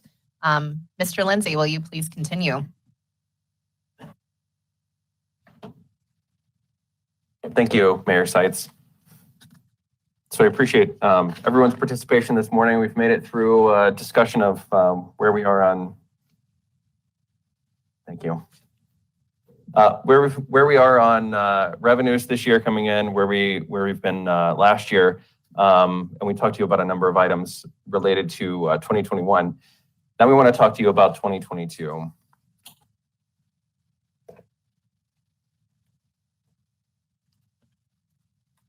And really the strategy here for our interaction today is similar to what we discussed for 2021, just a slight spin. So what we're talking to you about today is really a first draft of items that would or could be in the proposed 2022 budget. Based on your feedback today, staff will work over the coming months to integrate these into what will be a balanced budget that's proposed by the city manager at the beginning of September. We'll go through an input process, an engagement process with you all and the public, and then come back for adoption in October. So really, this is essentially early direction on where we're going to go for the 2022 budget. So the first item that we would like to talk about is staffing priorities and really staffing projections. So through our discussions this year with staff and our departments around needs, we've talked to you about a number of those, but there continue to be outstanding needs that we know we're not going to be able to address in the next 6 months, really 7 months before the end of this year, but are big priorities for 2022. These are in the areas of technology, law enforcement, and sustainability and environmental compliance. There's lots of detail of positions behind these, but really I would just say ultimately what we're looking to do with 2022 staffing is make sure we continue to support the strategic plan and enhance service delivery. So continuing to have through technology, continuing to ensure transparency and access to the city. Some of these law enforcement needs we've discussed today, and then also needs around environmental compliance and sustainability. We will bring these back to you as part of the 2022 budget proposal, but just preparing you for that discussion. Next, I'd like to talk about infrastructure needs and the infrastructure fee. And something that staff heard loud and clear through the strategic plan, goal 4 in particular, and objective 4B around infrastructure that's in the strategic plan. And one of our primary ways to address infrastructure needs on the general fund side of the house, so really we're not talking about the utility fund today, but on the general fund side of the house, is through the infrastructure fee. So the infrastructure fee, just a quick catch me up, the infrastructure fee was established in 2006 and it was last increased in 2015. Right now, the infrastructure fee is utilized for concrete replacement and streetlights. It has a flat rate of $6 per month per meter, and that's for both residential and commercial uses. For a number of multifamily units that have a single meter, it's charged once. I pulled this slide from the presentation that was scheduled for this past Monday, and really just wanted to reinforce, I think you've all received that presentation. I think we all understand that the needs around streets, and what's shown on this slide is the pavement quality index and the decline we saw from 2019 to 2020. And what you would have heard in that presentation is not having enough funding available to hit all of those priorities for our pavement and really to address the pavement quality index and some of those declines that we've seen. So staff has been working around the infrastructure fee, but this is a very, this is a difficult conversation because the infrastructure fee is on the water bill. It's the one item that's on the water bill that that goes towards the general fund. So we understand it's under an increased level of scrutiny if we look at this, but we wanted to bring back all possible options around the infrastructure fee because all of us are concerned about the decline in the pavement quality index. So what we've calculated, just amongst the concrete replacement and streetlights that we can use the existing infrastructure fee for, there's a $1.6 million annual deficit that's generally covered by sales and use tax revenue to do that. In addition to that, we've got roughly a $5.9 million deficit around asphalt maintenance for a large gap in funding for services. The infrastructure fee fills part of this, but we've talked about roughly 50% of the needs that streets maintenance through the use of complex software and radar systems and surveys of our roadways believe that we need to be investing into the streets infrastructure. So when looking at the infrastructure fee, there's a number of options. And I'm going to talk through quickly a number of these options. And on the next slide, we're going to talk about what the financial impacts are. But certainly there's always an alternative to maintain the current fee system at the current fee of $6 per month per water meter. The second option is to charge all residential units the infrastructure fee. So there's a bit of an equity issue when multifamily units or some multifamily units that have a single meter get charged one fee per month, and single family households get charged the same $6 per month. So this is certainly something we could seek to address with the infrastructure fee. Option number 3 would implement the option I just talked about, and we could increase the fee to $9 per month, or we could look at any increase there the council is amenable to, and this is something we could phase in over time as well. In addition to this, staff looked around at best practices for how to ensure we continue to receive the right amount of funds to address the streets infrastructure gap that we have. And one of really a best practice that's out there is using trip generation to direct the charge to those that are directly impacting the system. So when I talk about trip generation, what this is nationally recognized engineering and planning data that looks at the number of trips generated, vehicle trips that are generated by each parcel based on their land use designation. And then owners would pay the infrastructure fee based on the impacts on the roadway, so the number of trips they're generating. We could implement something to address trip generation and seek to do something that would address 50% of the annual maintenance gap or 70% of the annual maintenance gap, or phase that in over time.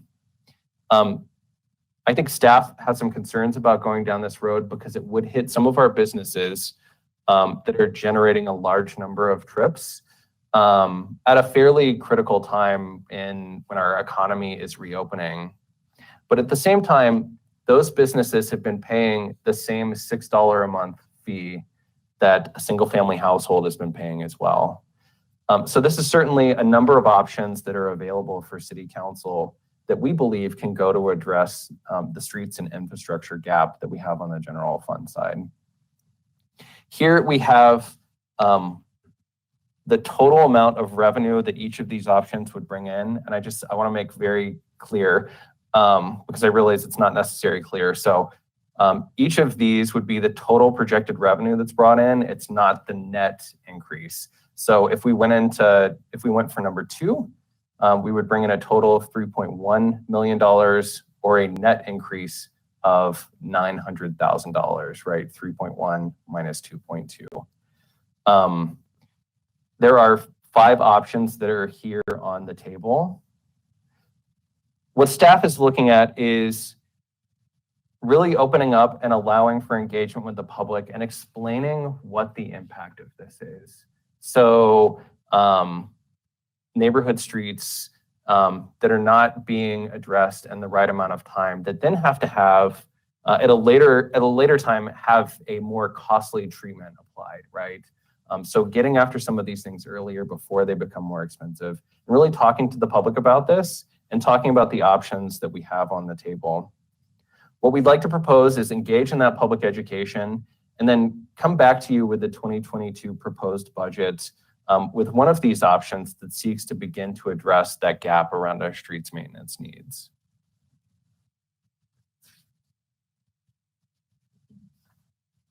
At this point, would you like me to break to get the feel of council? Okay, our council, does anyone want to offer their comments or ask questions? Lindsay, Councilor Demont. Thank you, Madam Mayor. I do have some questions and concerns around this. So I was just looking back where this was and when it changed. So it looks like up until 14, it was at like $4 a month. 14, it went to $5 a month. And since 15, it's been $6 a month. And I think there's, and you alluded to it, there's substantial confusion around where this money is and what it's spent on. So before I get into some of that, my first question is, has it always been used in the manner that we're using it today? Or was there at a point when we started using it for concrete and street lights? Or was, you know what I mean? Or was it used for something prior? Or has it always been used for that?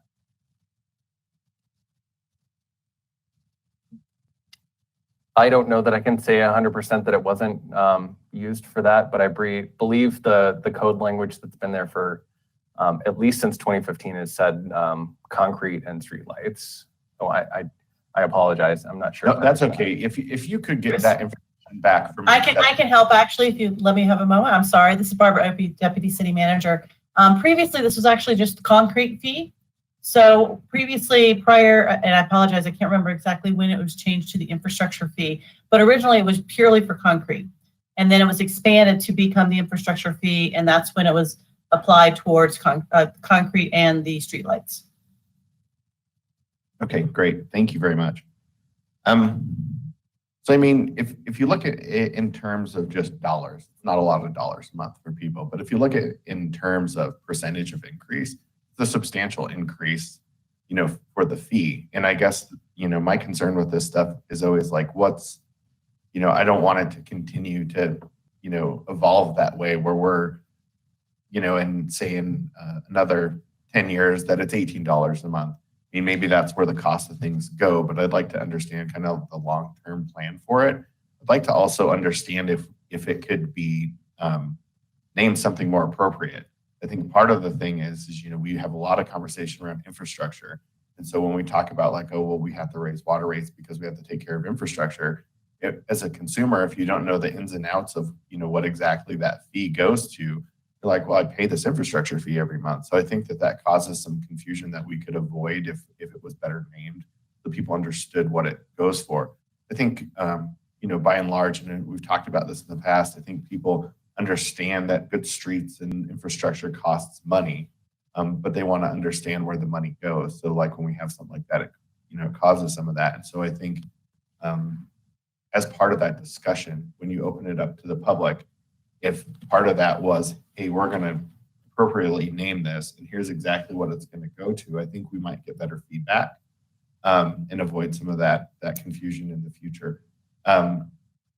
And I would be interested in that feedback because, you know, if we look at things, this is always an example I use when we talk about tax funding. I think school boards, by and large, are really successful because they're very specific. Like take Jeffco, we're going to replace the roofs on these 4 high schools. We're going to, you know, do the parking lot in these. People will say, okay, I understand that, you know, that school's 20 years old or whatever, and they understand that. So I think if we get to that level of detail, and I think we've talked about that kind of in the past and tried to get towards that, I think this is a great opportunity to really define what we're looking for as you go out to public comment. Aside from that, I don't have any other comments. I just think that would be useful for me as we go through that decision-making process to be able to see if people understood what you're recommending we use it for, what their feedback is. Thank you. So I appreciate that. I would also just respond and say we're absolutely interested in renaming that if it's something that staff's had that we would like to address as we change code that's related to this. Expanding it from concrete and streetlights to include general streets maintenance, I think allows us to really put a name on this that folks like. And I think Staff also believes that if we increase this fee or if we make changes, beginning to segregate these funds into a separate fund within our financial system so we can be completely transparent. These funds that are going in here paying for this list of projects around streets maintenance, we think we can be transparent and justify to the residents where those fees are going. That's great. And just one follow-up thing on that, because I was talking to a resident this weekend and we were talking about water rates. And he was along the lines of conservancy. And I know we've had the same conversation around that part of the infrastructure. That, yeah, we want people to conserve, the climate we're in, water's a finite resource, but we still need that infrastructure. So like long term, I'm still curious about a way where we're having more of a static revenue stream as we reach build out and we know what our water assets are going to be, that can be a little more of a, call it stagnant cost to the consumer. I'm still really interested in, long term, us looking at a different way to fund that infrastructure, because like I was sharing with this resident, this particular resident said, during the time when a lot of people were upset about their water rates, I didn't see it because I conserved. And I'm like, that's actually good. And that's what we want. At the same time, that was one of the concerns I brought up as far as, but then that's kind of a double-edged sword, because if people conserve to a level where we're not paying for it. So I think it's the same kind of discussion that you're looking for, to have that a constant revenue stream to take care of those infrastructure needs. But I'd like us to at some point look at that. And maybe you already are, but it seems like an appropriate time that I can at least bring it up, that it's been on my mind. Thank you. Thank you for those comments, Mayor Pro Tem. And I do believe that's been part of the conversation, is increasing that fixed cost portion of or fixed revenue portion of the water bill. Councilor Scully. Thank you, Madam Mayor. So I'm trying to understand the trip generation. That is a new term for me. I apologize if it's been here for 4 years, but I've never heard that before. Is that something that other cities also practice? And do we currently practice that, or is this a proposal to practice that? This would be a proposal to move our fee structure, a potential to move our fee structure in that direction around the impacts to the streets. There are a number of cities that are doing this and more that are converting to it. So I would say it's beginning to become a best practice in this area. And again, really it ties the use of a piece of property to the number of trips that they generate, and thus the impact they have on the transportation system, to then how much they're putting in to replace that infrastructure. So how is that information gathered to understand? So there's engineers and planners that are much smarter than I am that compile this information and release it. I'm not certain how often they release it.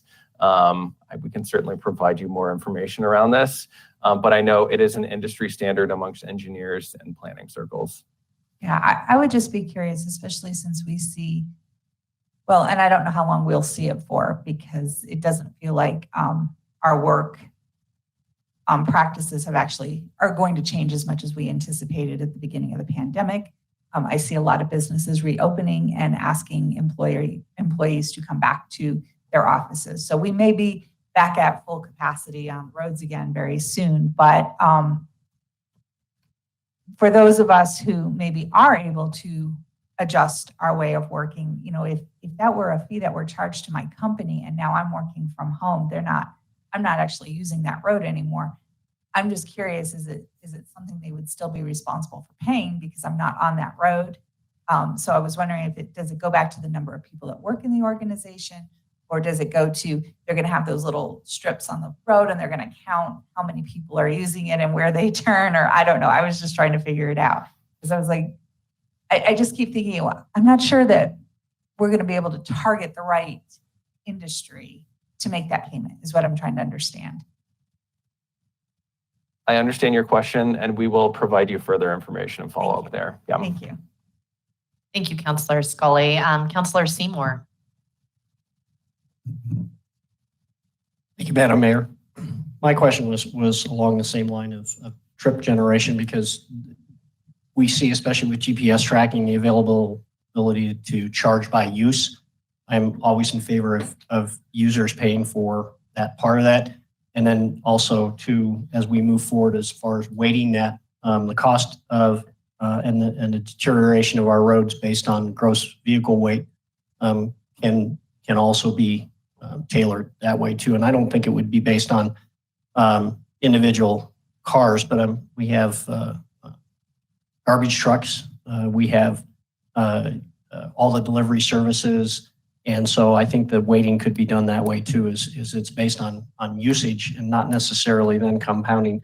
I am very excited moving forward, is that all should pay in. And then I have not given the thought the fact that it's by meter. And so therefore multi-unit housing that is just 1 meter only pays $9. And so that's something that I think would be valuable too, because a majority of people use the roadway somehow.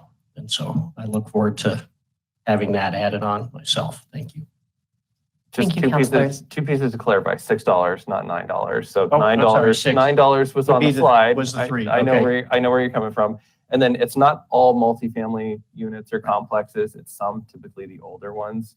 A lot of the newer ones have sub-meters. And, So and that's thus just the 900,000 in net. yes. Okay, thank you. Thank you, Councilor Seymour. And Councilor Vols, your questions, please. Thank you, Madam Mayor. I too, like Councilor Seymour, support the option number 2. All units, all residential units, trying to capture that as best we can. I was kind of surprised on that actually, but I think that's a good idea. And then I have a question. This may be comparing apples and oranges here, but aren't there state statutes currently being considered that capture this trip concept? And then do we then get a revenue share from that? Is it already going to be captured at the state level, or is that a whole separate discussion? You know, like where some goes to multimodal, some goes to local, some, and then the state's going to collect that, or is that not the case? So that's correct. Okay. There is funding that's proposed and legislation that's currently pending that would have some of that funding would be shared with the local HUTF pot of funds that the city gets a distribution for. I think with two things. With the substantial gap that we already have, it's likely not going to fix that. Additionally, with having a fee, this is something that we could look at every year, right? If the amount of money from the state increases, the fee could be brought down, or it could be, we could expand the program. So I think having a fee, potentially segregating it into a separate fund, we could take into account a lot of those changes. Good, thank you. Thank you, Councilor Vols. I just want to weigh in on this slightly too. Going into the strategic plan retreat, we evaluated the citizen surveys and a lot of different data points that we got from our residents. And we saw that the condition of our roads is an issue of concern for our community.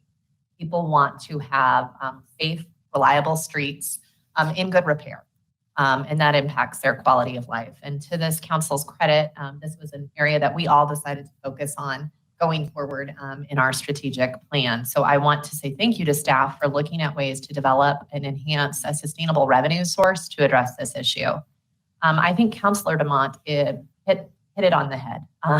We really do need to do a good job explaining what this fee is to our residents and explaining where we've used their dollars in the past year.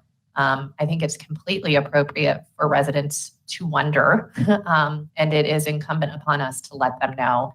So even in their bill insert, this is how many miles of concrete we were able to replace, or whatever metric, so that they recognize their dollars are going to good use. Similar to Councilor Vols and Councilor Seymour, number 2 is, I think, something we should do. That's an equity issue, making sure everybody who's utilizing our infrastructure is paying their fair share for it. The other issues, I think we need to be able to make a strong case. I think we really recognize that graph is pretty alarming, right? I remember, and I cannot remember the street's gentleman's last name, Kurt Muhlemeyer. Okay, thank you for saying, not making me try. It was an order of magnitude. If we, in additional expenses, if we let our streets deteriorate to a level that we can no longer repair them, we have to replace them. So this is really, when we talk about a focus on fiscal sustainability, having a sustainable revenue stream that allows us to address things because before they are an inordinate expense is just the most responsible thing to do. But I think it is also important to communicate that to our residents because there is so much sensitivity to the bill. So I appreciated seeing there was going to be robust community outreach involved with it. I did have another question kind of relating to equity and parity. Obviously, this is all going on end users, right? Whether it's the homeowner, the renter, the business owners. Is there, and can you remind me, is there a comparable fee on new development coming in? So similar to how we have tap fees and water rates, do we have an infrastructure fee on new development to kind of pay for that impact? So I would like to ask Mr. Eric Otzelberger, who's representing the Community Development Department, to hop on and speak to this. Hello, Mayor Seitz and Council. It's a pleasure to be here this morning. So we do development recoveries, and that's very project specific. Of course, a lot of the city is built out. We're about 95% built out. So I was looking at some data the other day, and we've only done a couple 100,000 over the last 5 years for recoveries. But that one-time payment, and that's typically for the infrastructure itself, not for the use of the infrastructure, if that makes sense. It does indeed. And so I guess if we're going to be looking at trip generation for the end users, perhaps that's something we should consider as a fee on the development end. Obviously, I don't speak for all of council, but I'm wondering if it's something we should examine, consider, and see if that is a best practice in other communities.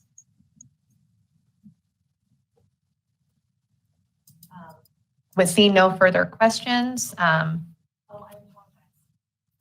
Councillor Voles. Thank you, Madam Mayor. I have just a quick question that kind of piggybacks on this discussion. It's a little bit separate, however.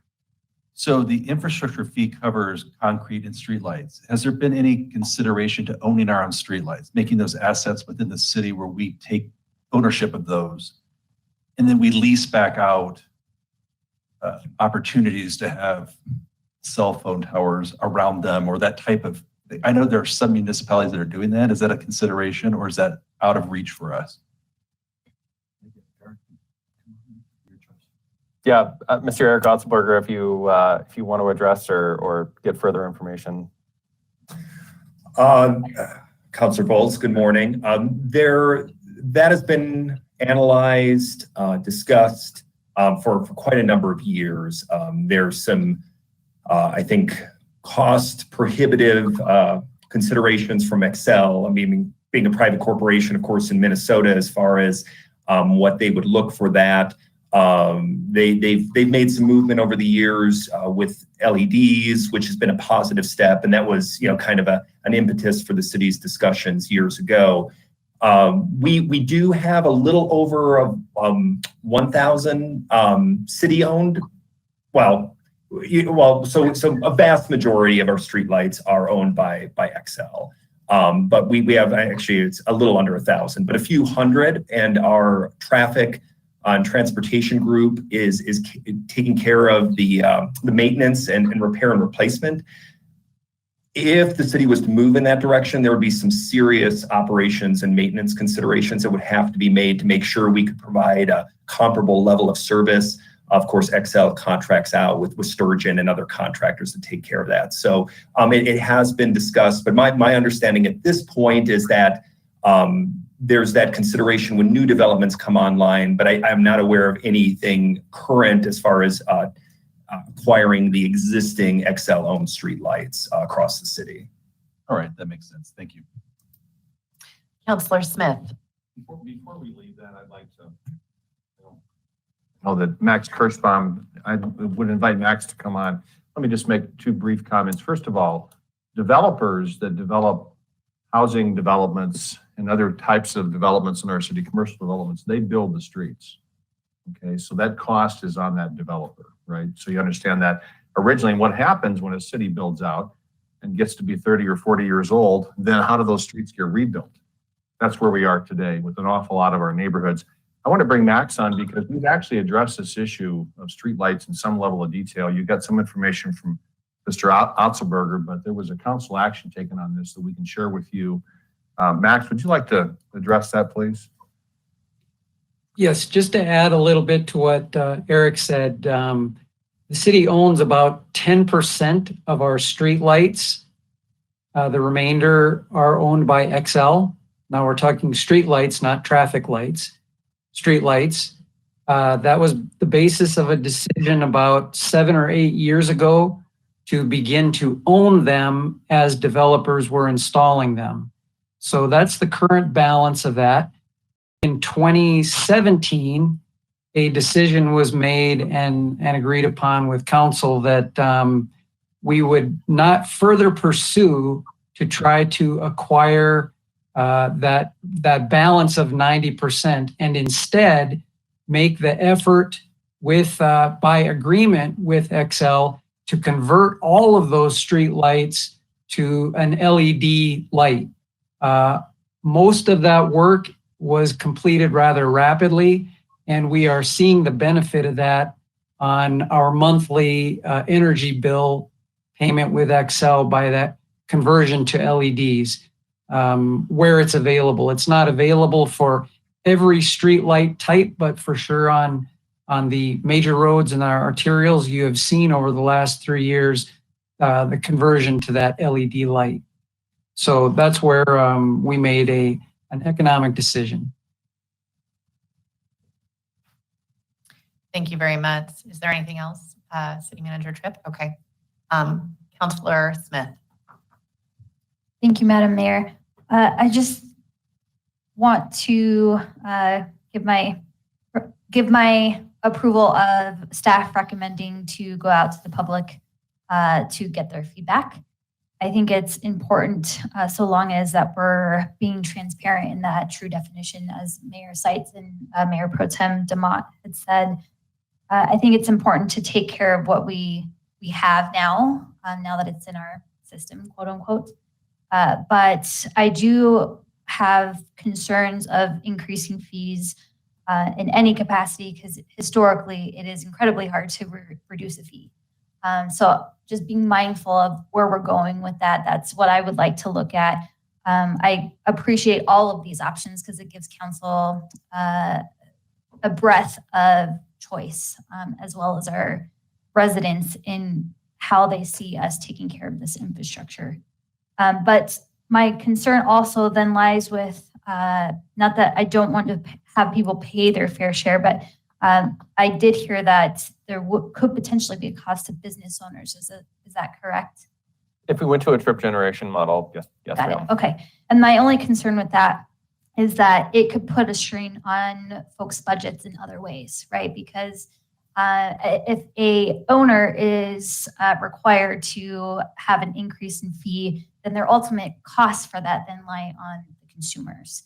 And so I would just be cautious in how we move forward and look at that as well. So thank you for these options. And I do support staff's recommendation of going to the public. Thank you. Thank you, Councilor Smith. Do you need any further direction or clarity from council at this point?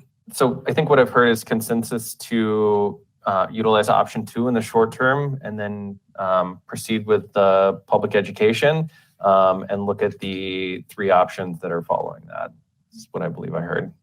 Correct. And can I just clarify the timeline on the community feedback that you're seeking? Do you think you'll have it in time for the 2022 budget when it's presented in October? Is that right? In September, I think we would look to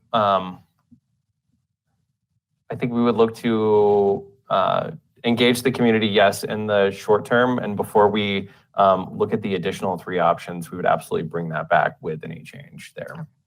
Thank you so much. I apologize, Mayor Pro Tem DeMont. Thank you, Madam Mayor. Just real quick on the idea, and you may not know what it actually looks like with trip generation. I'm curious what the actual impact is. I mean, I know that I'm concerned about the percentage of increase, but we're still talking, I mean, traditionally dollars per bill payer. So if a business is the bill payer, like what's the actual impact if you're doing per trip? Is it dollars? Is it tens of dollars, hundreds of dollars? Because I think Councilor Seitz has a good point, depending on what that looks like. So as you come back, it would be interesting to have some sort of idea of what that actually equates to in trips. So if it's like 1,000 trips, it's X amount of dollars, or however you can give us a better idea around what that actually looks like. Understood. We will do that. Yeah, I think Councilor Seymour said it best when he said he really likes the idea of user fees where people are paying their fare. And so if trip generation is a good way to do it, and we can see, it's hard for us to say without knowing how big of a burden that is on some businesses that have already suffered an exceptionally hard year.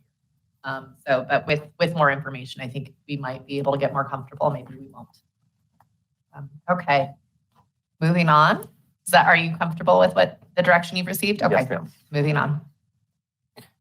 So up next, we'd like to jump back into the discussion around total compensation and specific to 2022 right now. And I would like to invite our Human Resources Director, Dee Martin, to jump back on. Absolutely. Thank you. And, we've already discussed that employees are the lifeblood of service to this community. And that is not only the service levels that we can provide as well as the quality of the service. We all know as customers when it's reluctant service or when it's enthusiastic. And so we believe that our total compensation philosophy helps us to attract and retain top talent to best serve this community. So what we're committed in doing over the next few months as we're building our recommendations for the 22 budget is to continue looking at pay. What are our organizations, our neighboring organizations doing? Not only mid-year in 21, but what are they projecting for 22? We'll continue to refine our review of our 67 benchmarks, which is ultimately a review of our entire pay plan. We do have some organizations that are currently negotiating in their CBAs for police, so that's going to be very important information. We're also looking at benefits like retirement, and I believe there's going to be a bit of a conversation more on that even today. We're going to look at the health of the organization with turnover, our morale, and how we're recruiting. All of those things are pieces and elements to our recommendations that we'll make in 22, as well as the CPI. What is the cost of living, in particular the housing?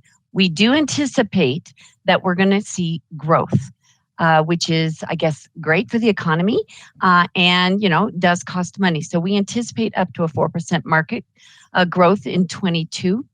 But it's dynamic. We will absolutely firm this up as we're building our recommendations all the way up to budget and even beyond, because that's our job. So thank you so much for listening today. And I believe we have a few slides in the future that will also be asking for some direction as we're building to the 22 budget. Thank you.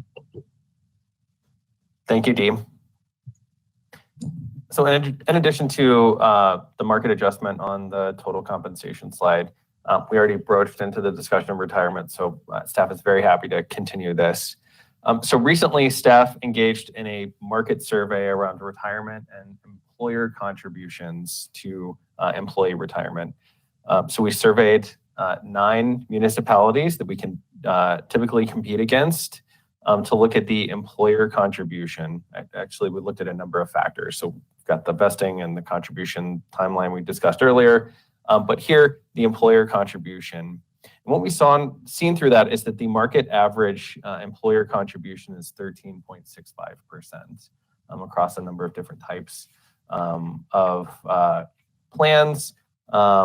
But this includes the impacts of Social Security contributions if an employer makes a Social Security contribution.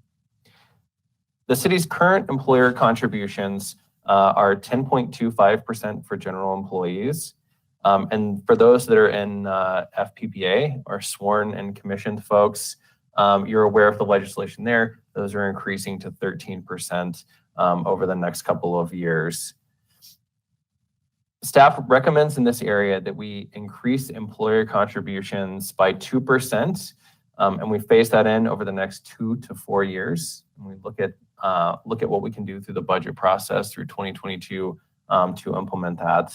And then just so you understand what that means, Each 1% increase is about $500,000 annually.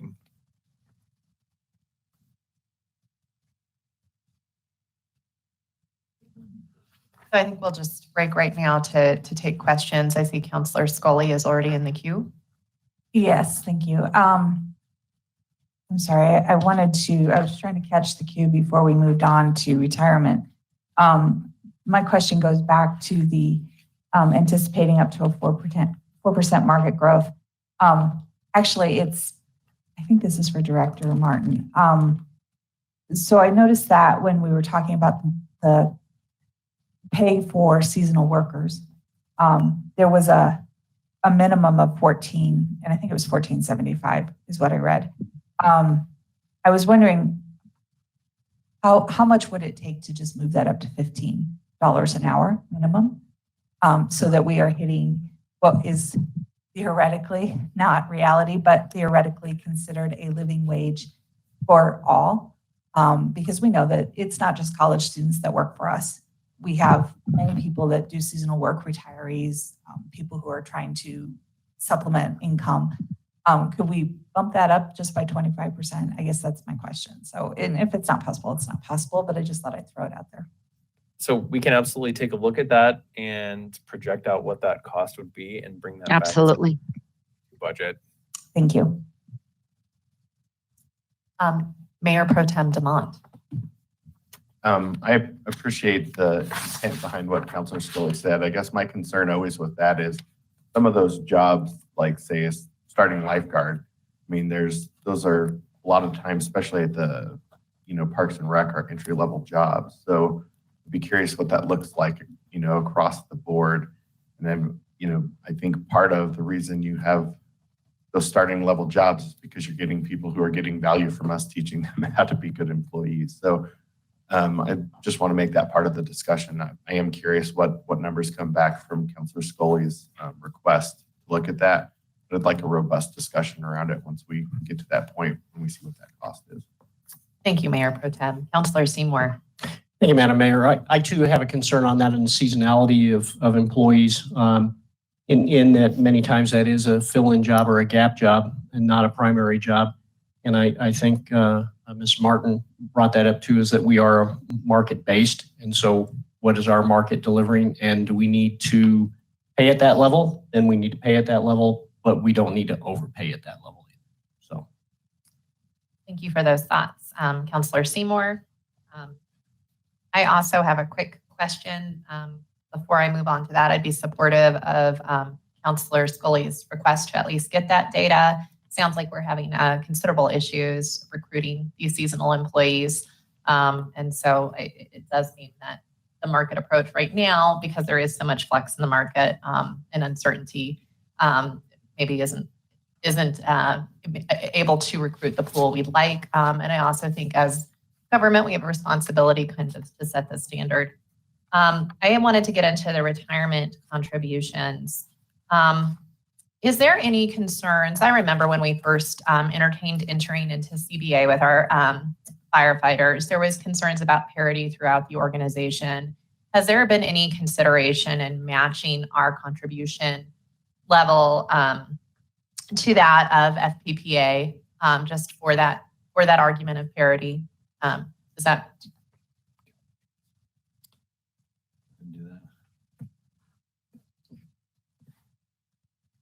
Just taking a moment for cameras to go live there. Thank you, Mayor.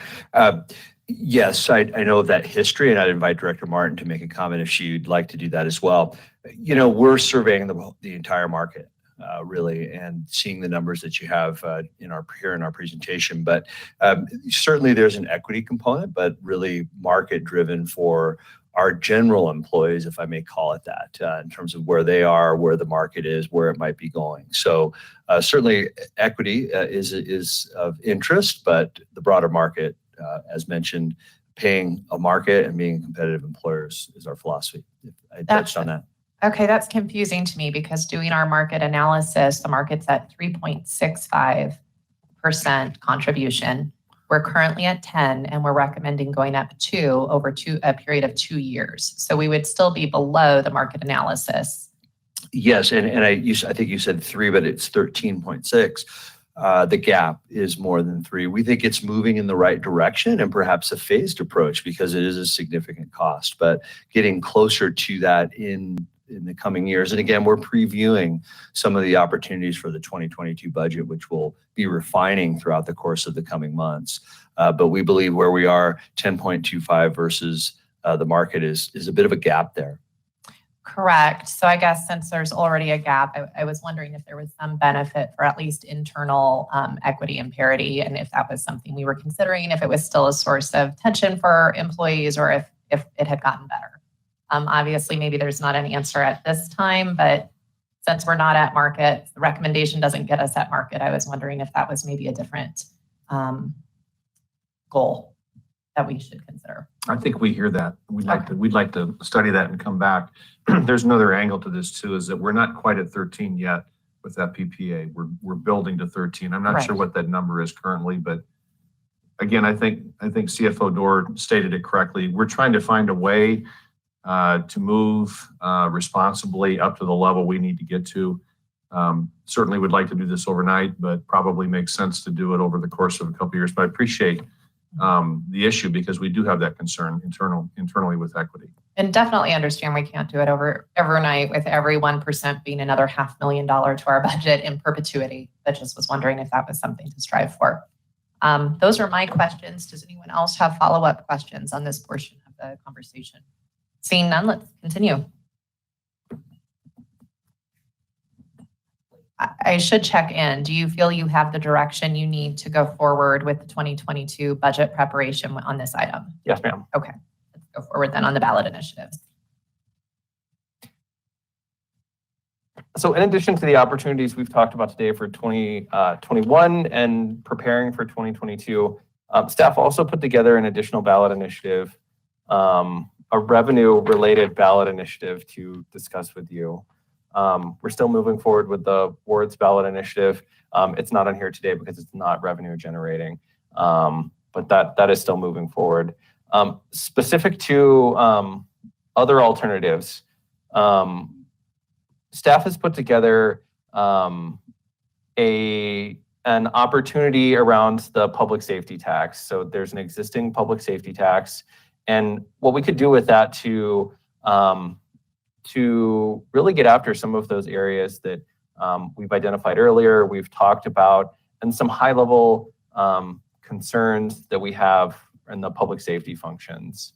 So what we've modeled and generally outlined here today is something that if there's a desire to move this forward, staff could come back with a fully formed ballot initiative for a vote at a later date.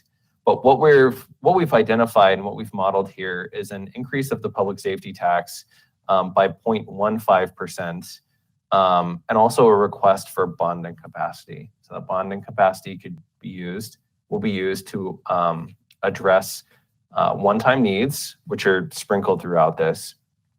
What staff has identified as high-value items that we could address through a public safety tax increase would be adding a peak staffed ambulance to address our peak times when there are a large number of calls, and making sure we're hitting response times. Not an around-the-clock unit, but really a peak hour ambulance. We would expand the co-responders program and add a number of staff there to really meet the demand that we've seen on the existing program. We would include additional public safety, public information, and community engagement staffing for both the police department and the fire department. Again, some of these one-time items we would like to address. One of those would be replacing Fire Station 4 and potentially including a new fire admin facility with a new fire station, a replacement fire station for Fire Station 4. We would seek to renovate one of the existing fire stations. There's a lot of ongoing conversation about where that would be, which fire station that would be, and there's a number of options. I think we would want to look at, with Fire Station 4 and opportunities there, and with the ambulance, where which fire station we would want to renovate. There is an opportunity to co-locate into an existing training facility that the Broomfield Police Department is building or expanding that would require a one-time contribution to their capital project. So we have that listed. We would use bonding capacity for, again, those fire stations, training facility, being able to train our folks there. We would like to replace and upgrade the existing Opticom system. So this is the traffic light prioritization system that allows our public safety vehicles to move through intersections. We have one right now that could be upgraded to use GPS and could better support a number of functions to better move our public safety vehicles, but also our snow plows on our streets infrastructure in a more efficient fashion. And we would also identify body-worn cameras, and the costs associated with those is something that could be paid for with a increase to our existing public safety tax. It looks like you're ready for questions. Yes. Mayor Pro Tem DeMont. Thank you, Madam Mayor. Thank you, Mr. Lindsay, for this additional information. A couple of things I'm curious about on this, and potentially why we don't see more ballot initiatives. First question on this, and I think the public safety tax as a city, if you look at our city survey, I don't have to tell you guys, but for anybody listening, that's priority number one for our residents, is making sure that we provide public safety. And I think that the citizens have stepped up in the past and provided the public safety tax that we have today. And I know I've had a lot of discussions about this since being on council with City Manager Tripp, and how we make sure that we continue to provide those top quality services. With that being said, would any of this go into the fact that we need a new court as well? Because I know in the past we've talked about that. We haven't heard much about what those efforts are lately. I know that some of those dollars last year, I think we diverted, that was intended initially to be put towards the court. How does that fold into this conversation?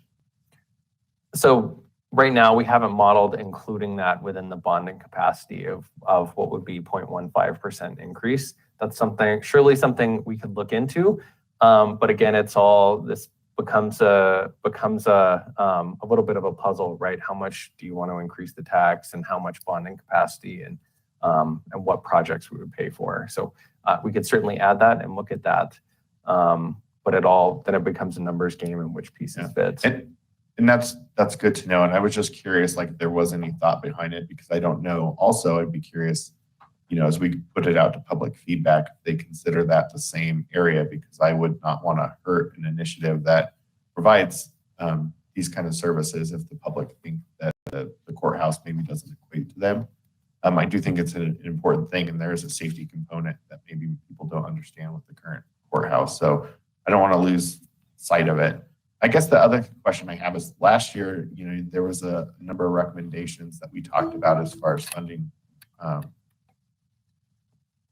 avenues, I guess, such as marijuana tax and things like that. And I know that some of those wouldn't necessarily have to go to a ballot. I'm just curious if those items went away, or those things that you still anticipate discussing with council. Because I know for one, that wasn't a decision I thought council should make around, like, say, marijuana funding. I would prefer the residents weigh in, even though they wouldn't have to necessarily. I'm just curious, is this kind of all in what you guys are thinking right now for this year? Are there things that you think in the future that maybe we still need to evaluate after last year's discussion? Because those kind of just went away after last year's discussion. I'm just curious. So I'm trying to recall. I think marijuana sales within the city and tax on those, I think that was the remaining big alternative. And I think we heard from council that we weren't ready to move forward with that. So we haven't modeled that. We haven't looked at that. If that's something that council would like us to add back in, we could certainly look at that, but we haven't modeled that now based on previous feedback from council. I'd like to make a comment on that too. Yep. So thank you for raising the point. And there's probably also a question here. about the park and open space tax. I mean, we had some direction on that, but you may want to give new direction to that, or you may be asking about that. I think for Chris and Larry and I and the staff in general, we tried to put something on for today that would be the most plausible, least complicated opportunity to move forward with something in 2021. Okay, it isn't to say that it wouldn't be a good idea to offer other opportunities on the ballot. We felt that it's just instinct and what we're seeing in the community and what we know our needs are in the organization, that this is one that might have support. It's a long way between today and there actually being support out in the community to put together people to rally behind and vote for this, but we thought this might be plausible for this year. And we had such an easy time articulating some pretty definable things that this could pay for. The idea of the court, for instance, didn't make this list, even though we've considered it, because it seemed like we just don't have that totally figured out right now. One of the complications with the court is that we have to look at our buildings moving forward and seeing what our space looks like down the road now post-COVID. We're going to be doing more remote work. That may change the configuration of this building, for instance, and not presupposing anything specifically, except it felt like the municipal court may confuse the matter, that we just don't really have the kind of answers we should probably have right now for an initiative in 21. So hopefully that helps. No, for me, that helps a lot. And I think I just wanted to make sure I'm vetting out like there's other things coming up, because my recollection of that conversation was, I think, well, at least from where I sat, was I would want to hear what the voters had to say about specifically marijuana. There's a lot of strong feelings on both sides of that conversation. And I, for one, would be uncomfortable being the one who made that decision. I would rather it have the weight of the citizens. So I only brought it up because I wanted to know if that was still a looming perspective. So in the court, I think that's really actually pretty astute, because we've talked about it a couple times today that the world's kind of changing rapidly. So I appreciate those clarifications. And this list is good too. And I am supportive of us continuing to look at this. Thank you, Mayor Pro Tem. Councilor Smith. Thank you, Mayor. Just a couple of clarifying questions. You may have said this and I forgot, not forgot, but I was writing down notes, so I may have missed it, and I apologize. Has there ever been an increase with this specific tax at all since it's been instituted? I don't know off the top of my head. Okay. I'm fairly certain it was originally approved in its current form, but I don't want to say for certain. Sure. Okay. If you could come back to us with that, that would be helpful. And then what would this bring the percentage of the public safety tax to? This would raise the public safety tax from 0.6% to 0.75%.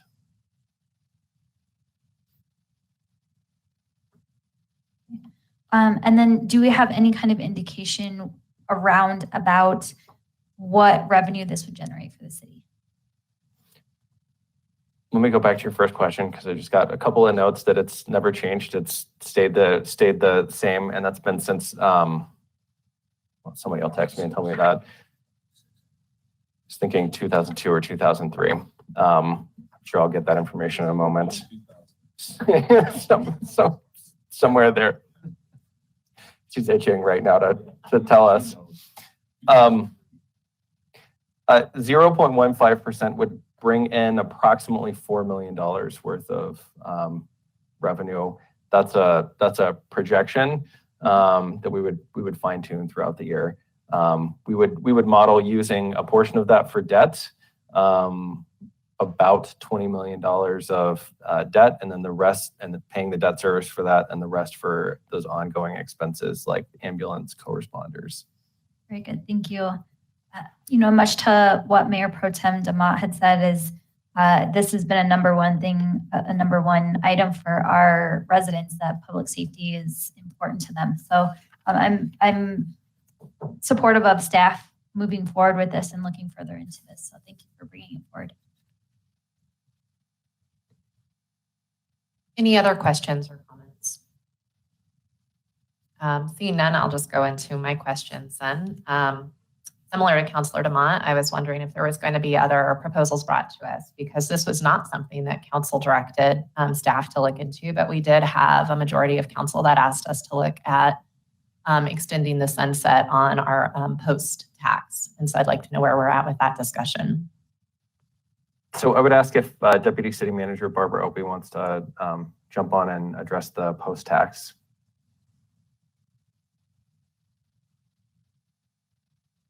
Thank you, Chris. As far as the post-tax staff is conducting some additional research, we do not have material to prepare to present today, but we had received candidly some mixed information from City Council as to what next steps were desired. So if Council wants us to proceed, we would appreciate that clarity today, and we can look at whether that's for a sunset or whether it's to increase our funding capacity. Okay, and I just ask in the future to ask in real time for clarity on council direction. My understanding is that we tabled the idea of removing a sunset and instead looked at extending it because there had been some concerns about tax increases without a sunset provision. But I don't know if we had made any concrete recommendations on if we wanted to look at an increase or just extending the sunset to allow for bonding. As we are getting closer to build out, we did want to take the opportunity to be able to preserve some open spaces before they were gone permanently. That was what I recalled, and I believe we had 5 out of the 7 that were supportive of that, but I could be misremembering. Councilor Seymour. Thank you, Madam Mayor. And I believe part of the conversation too, as far as removing the sunset, had to do with the fact that we've got several years in order to address that. Correct. I think there was a concern from you specifically about removing the sunset. So you would be more comfortable if it was just extending the sunset to allow for bonding. The amount of time that's remaining would be a constraint on being able to bond to the level to actually make purchases. That's correct. Okay, so that's what I heard from that conversation, is that we were at least comfortable with that. Councilor Bowles.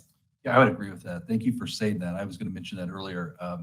I know that when I had mentioned sunsetting, you're removing the sunset, there wasn't support for that. However, I think we did have support for, because we are nearing build out, and if we could do some bonding up front, we're going to be able to get that land and have more open space. And again, I think what was said earlier about public safety, open space, trails, and parks is also a #1 issue for our residents. So I would support that and looking more into that. Councilor Demont. I'm trying to remember exactly where I was in that conversation. I know that I wasn't in favor of removing a sunset because I do think that they need to have a sunset. I do recall what Councilor Seymour said about feeling like we had time, but I think in general, the concept of it, I'm not opposed to, so I'd be interested in hearing what that is. I am opposed to removing a sunset, but I mean, as far as the other thing, at some point we have to look at it. And if it, your point, if it adds some capacity to be able to go after opportunities that may not be there after, our current length of time that's there, then maybe that's a conversation we need to have. Councilor Seymour. Thank you, Madam Mayor. I apologize. I did not see Councilor Smith was in the queue before you. Do you mind if I let her get an opportunity to ask her question before you get your second round? Absolutely. Okay, thank you. Councilor Smith. Thank you, Madam Mayor. I'm much like Mayor Pro Tem. I am trying to recall. I usually take good notes, but I don't have that notebook with me. So I'm trying to recall where I was. I believe I was on the similar stance of still maintaining a sunset. But I apologize. This is why I take notes, so that I can go back and reference what we were specifically talking about. So I hate to move forward without referencing those notes, but thank you for bringing that. I think it's an important topic that we need to continue to talk about, because much to what Councilor Rolls had said, it's also important for our residents, the #1 thing for Westminster residents. So I can't formally say yes or no today without going back in my notes. Of course, that's understandable. And this is from the dais, not a proposal presented to us. So I would not expect a binding commitment either way. Councilor Seymour. Thank you, Madam Mayor. I would defer to staff on this too, as some thoughts that they have about potential for competing ballot an either or with the public and where they would be right now. So we'd have to hear from some experts on that. I'd hate to give up one for the other if we've got a competing issue.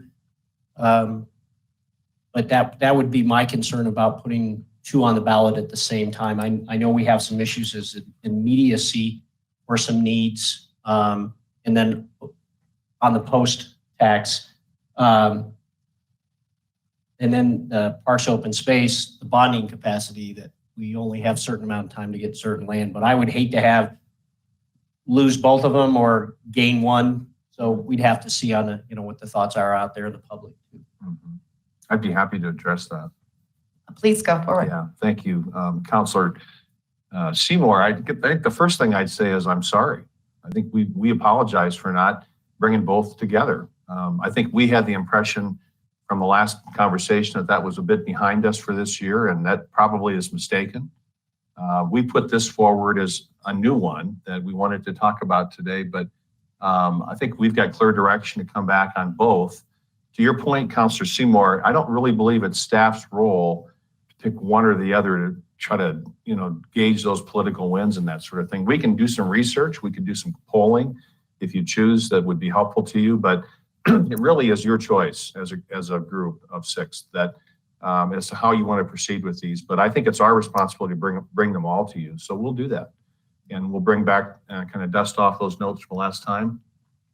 That was a different group. There were 7, there's 6 now. And you'll make this decision as a group, I'm sure, but we'll give you that information again. And I apologize. This should have been with this presentation. And I too felt like we had the right one in front of us for today. And we talked about the other, but we certainly, we have that need. Councilor Voles, you make great points. I mean, every year that goes by, the land values go up. It gets more expensive for us. And so that's a great point as well. So we will get right on that. Thank you. Thank you very much, Mr. Tripp. Going back to the proposal in front of us, I do have a couple of questions. Thank you so much to Councilor Smith, because I was wondering exactly how much annually we would get from this. And then I wanted to ask, would this be similarly sunsetted then, this 0.15, or are we looking at this in perpetuity? So that's certainly council's choice as to what to put on the ballot language. I think from a financial management perspective, I have a little bit of a discomfort with adding a number of ongoing bodies and then having it sunsetted, but certainly that's a policy decision that council could make whether or not to sunset that. I know I have a little bit less of a discomfort with it, but I want to be cognizant that has been a very clearly articulated concern of my colleagues, just almost for that accountability portion of it. So if my colleagues are comfortable, I'm comfortable, but I do want to let you know, I know that's been something that's been an issue in the past. Just wanted to add one point of fact to that is that our current public safety tax does not have a sunset. It's in place in perpetuity, obviously, to fund those recurring annual and expected to be ongoing services. So a little bit of a nuance there. Correct. It doesn't have bonding capacity yet either, correct? Yeah. That's correct. So a little different than where it was before. Similar to Mayor Pro Tem Sites, I was curious about the municipal courthouse, because we do know that that is an existing and pressing need, but probably haven't communicated that need to the residents. So I was wondering how we were going to handle it. Would we be precluded from addressing it in the future with these funds if they were to pass? Do you see what I'm saying? Is it strict enough language that it would prevent us from being able to use that to assist in the capital needs in that regards? I think it all depends on how we draft the language and how the lawyers and the bond counsel feel. I don't know if you have anything to add. It all depends on the drafting. Okay, I think it's clear, particularly if there's no sense that we're very clear with our residents what kinds of things this could be used on in the future. To that end, public safety has been a huge national conversation. And I think ultimately everybody, regardless of what side of the aisle they find themselves on, wants to feel safe in their community. And what that means may be different to different people. But one thing that I think we have that's incredibly popular with everyone is the co-responder program. So I like that was included in here. I'm wondering if things like our wellness court, funding for our wellness court, would be eligible under this. Again, it depends on how we draft. Okay. We can certainly add that in there. When we had a presentation from our police chief not too long ago on our victim services department, it is amazing the community benefit that they provide, but that the staffing has not changed as we've grown as a city and as we have seen violent crimes increase in the city. Would this allow us to assist or maybe hire up our victim services? Is that something that we've looked into? So again, one of these more community directed responses to public safety. So that would be something that would be appropriate to me. Could these funds be used for additional mental health, training, implicit bias training for our police department? And I was delighted to hear that it contemplates robust community engagement between our police department and our community. So I think that we'll get a broader support from our community if we addressed these investments within our community, really kind of expanding that conversation around policing to really make the public value crystal clear for everyone. So those are my thoughts on it, but I'm happy to see more so that we as a council can make an informed decision before we refer anything to the ballot. My apologies, Mayor Pro Tem DeMont. Thank you, Madam Mayor. I think you bring up an interesting point around the sunset. So I just want to bring some clarity around my standpoint on why I don't like sunset on one versus the other. I think for me, the post tax is something that traditionally changes over time depending on land and how we use it and whether we're using it for maintenance. I think that's something that right now is, there'll be reevaluation of it in the future and why I like a sunset on it. Whereas with the public safety tax, these are things that we likely are going to keep and fund people and things that will always be ongoing. So, and I only bring it up because I want to put forward why I'm not like a hard no sunsets on this and on the other one I want a sunset, just so that there's some clarity around why that's different. I appreciate that clarity. And I think perhaps I have a level of misinformation or confusion. My understanding is our post-tax currently does handle maintenance of our parks open space. So similarly is handling and funding those positions and ongoing maintenance of our assets. Is that accurate? Yes, ma'am. Okay. All right. Are there any other comments or questions on this one? Okay. All right. Well, I want to say thank you to staff for looking for an opportunity that we as a council had not considered previously and bringing it to us to consider. All right. Mr. Lindsay, continue. We're in the home stretch. So thank you all. Thank you all for the continued feedback. Really our last section here is talking to City Council about some of the items that have been raised recently. Mr. Lindsay, can I interrupt you? I forgot to pull on one other additional item that Mayor Pro Tem DeMont brought up. I, similar to you, heard in the conversation in regards to marijuana, a lack of desire of this council to move forward. But if I had misinterpreted that and what that was actually was a lack of desire for the council to move forward autonomously, but rather a desire to get the fingerprint of the community on it, I'm wondering if it makes sense for us to, at this point, have that conversation. Because Mayor Pro Tem DeMont, I almost said Mayor Pro Tem, it's funny to me. Mayor Pro Tem DeMont, is that what you were saying? Was there a miscommunication?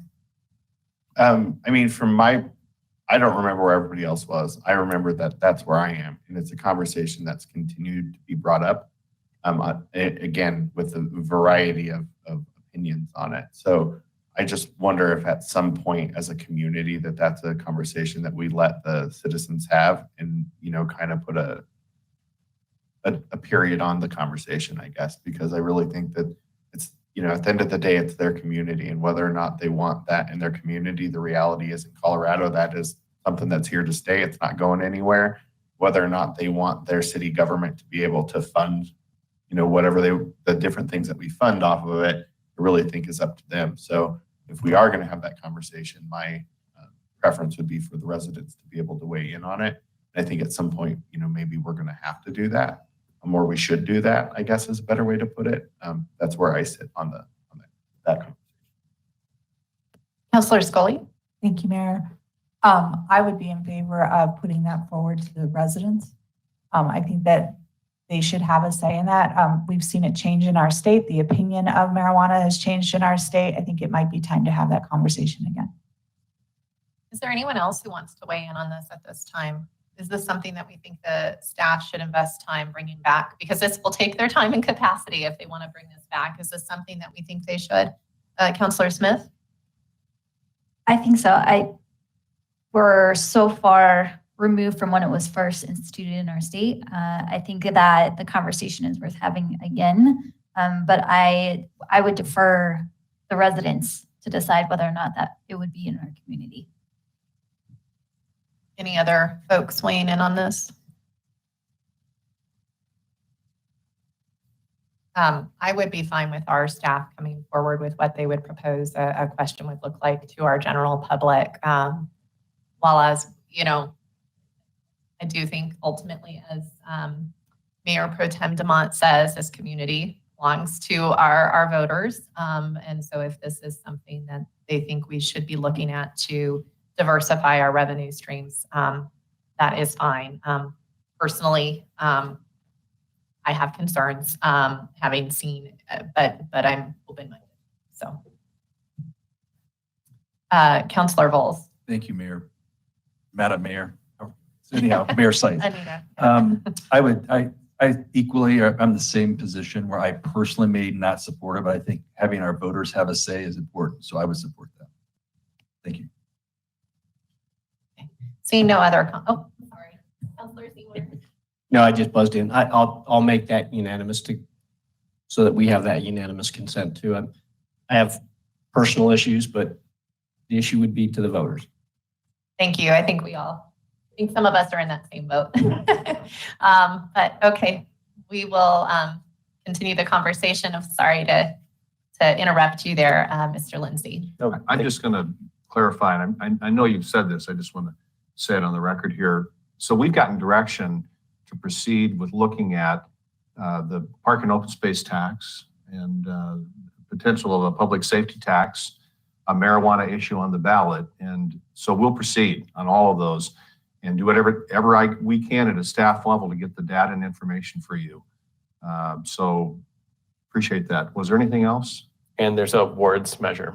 Well, the wards measure, yes. Thanks for bringing that up, Chris. It's not a revenue issue, but that's one that's moving forward. And we plan to have on this year's ballot. So we'll work in earnest on these and get something back to you as quick as we can in terms of background information. Thank you so much. Thank you for the clarity there, Mayor Sites. All right, so getting close to the end here, City Council feedback. So since we began talking about having this retreat, we've received several emails from City Council related to the retreat, and we want to make sure we continue to show responsiveness to those asks. A number of the items that were brought up are being analyzed as part of the development of the proposed 2022 budget. Those include items like market analysis for salaries, as we talked about today.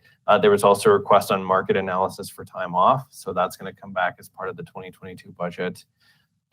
Items around capital needs for irrigation on 72nd Avenue and utility upgrades in the Harris Park area have been flagged for staff and community development and other departments to make sure we look at those and come back with proposals related to the 2022 budget and potential capital plan projects.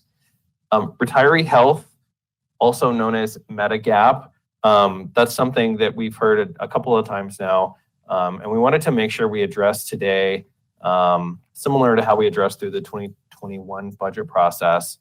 So I'm going to turn it over to Chief Financial Officer and Deputy City Manager Larry Dorr to talk about retiree health. Thank you, Mr. Lindsay, and thank you, Mayor Pro Tem and Council. I want to talk just a little bit about this subject that I brought a year ago as a measure of due diligence for your consideration in preparing our budget for this year. I have this labeled retiree health. That's the program that we presently have in place as an employer here at the city. We do have a retiree health plan. Oftentimes it's referred to as Medigap because it provides access to medical coverage for those who leave employment of the city before being age 65 and eligible for Medicare. So those two expressions are interchangeable. But we have a plan, a program. We have 35 retirees participating in the city's retiree health plan today.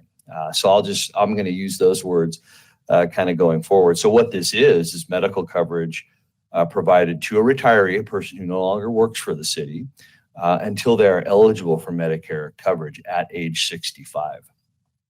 Our current benefit as a city is that the employee pays the full cost of the premium. And if they have a spouse or dependents, whatever the case may be, they do have access to that coverage. But again, they pay the entire premium. When the city established this program, it was really about access to coverage. Individuals seeking that kind of coverage on their own was just inaccessible until some of the healthcare reforms that we saw in our country last decade. And so some of that landscape has changed. We would always want to make this a sustainable plan, and it is now. While we have 35 retirees, and retirees tend to be older than our average population of workers, and there is an implicit cost, it's very sustainable, what we have today. And that's key, because providing a benefit that is promised or expected by our workforce as they approach retirement age, if we had a plan that might not be sustainable and had to reduce the benefit or remove it, that's always not advised. That's something that we don't want to take back from folks. And just to describe,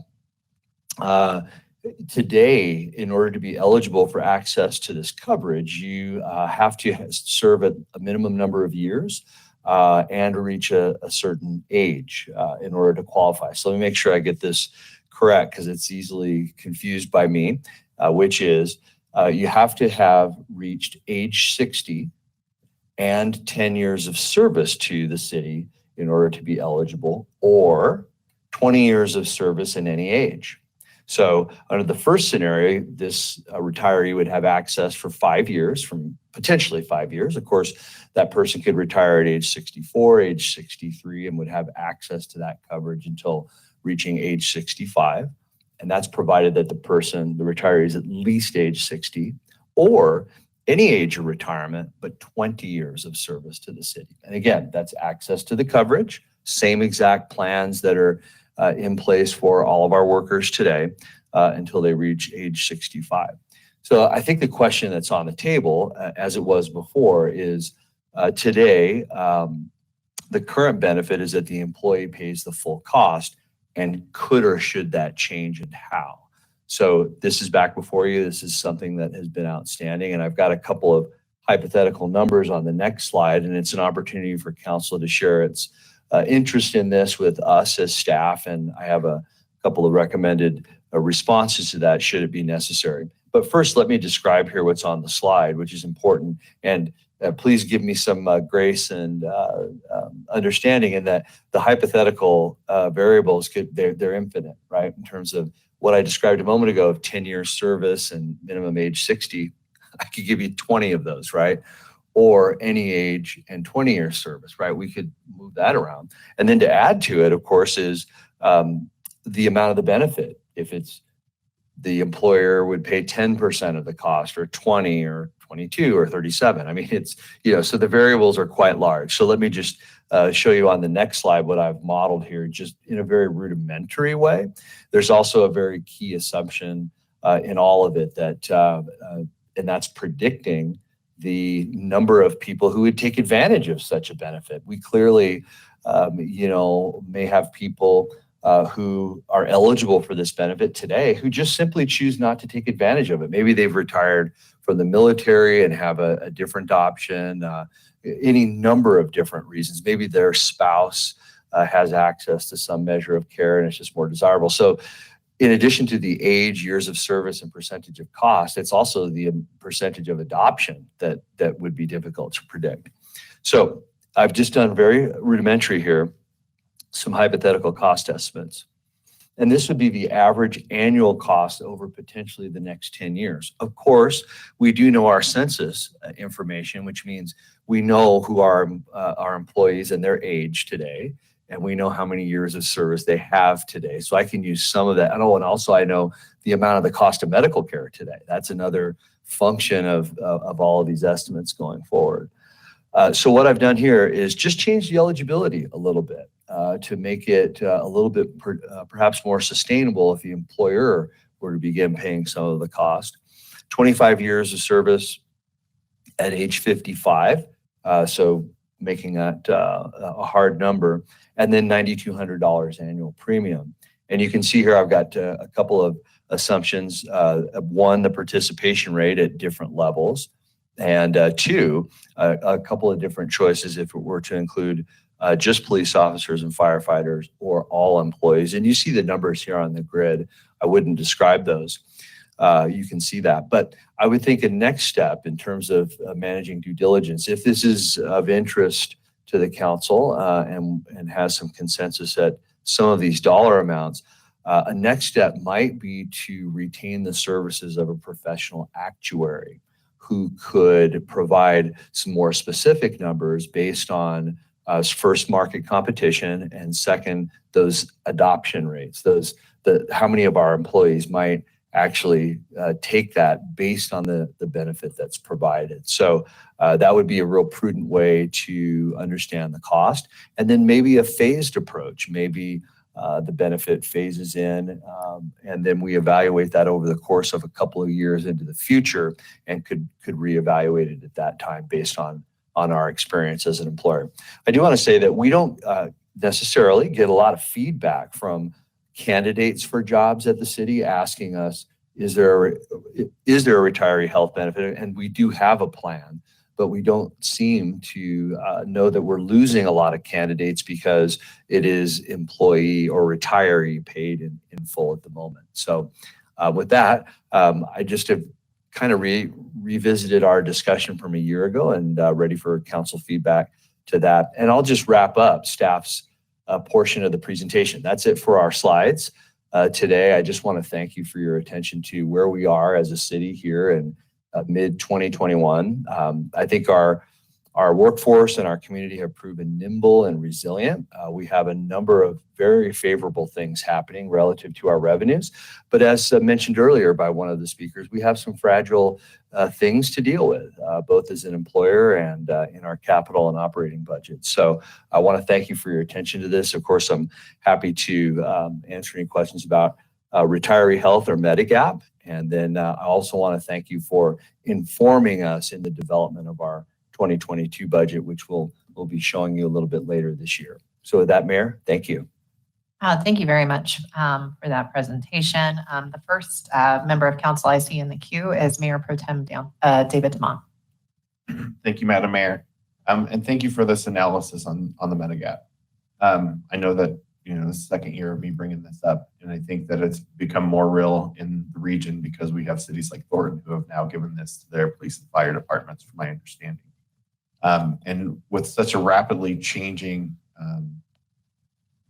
field in policing, I think that to ignore this is going to put us at a disadvantage to keep people and attract people.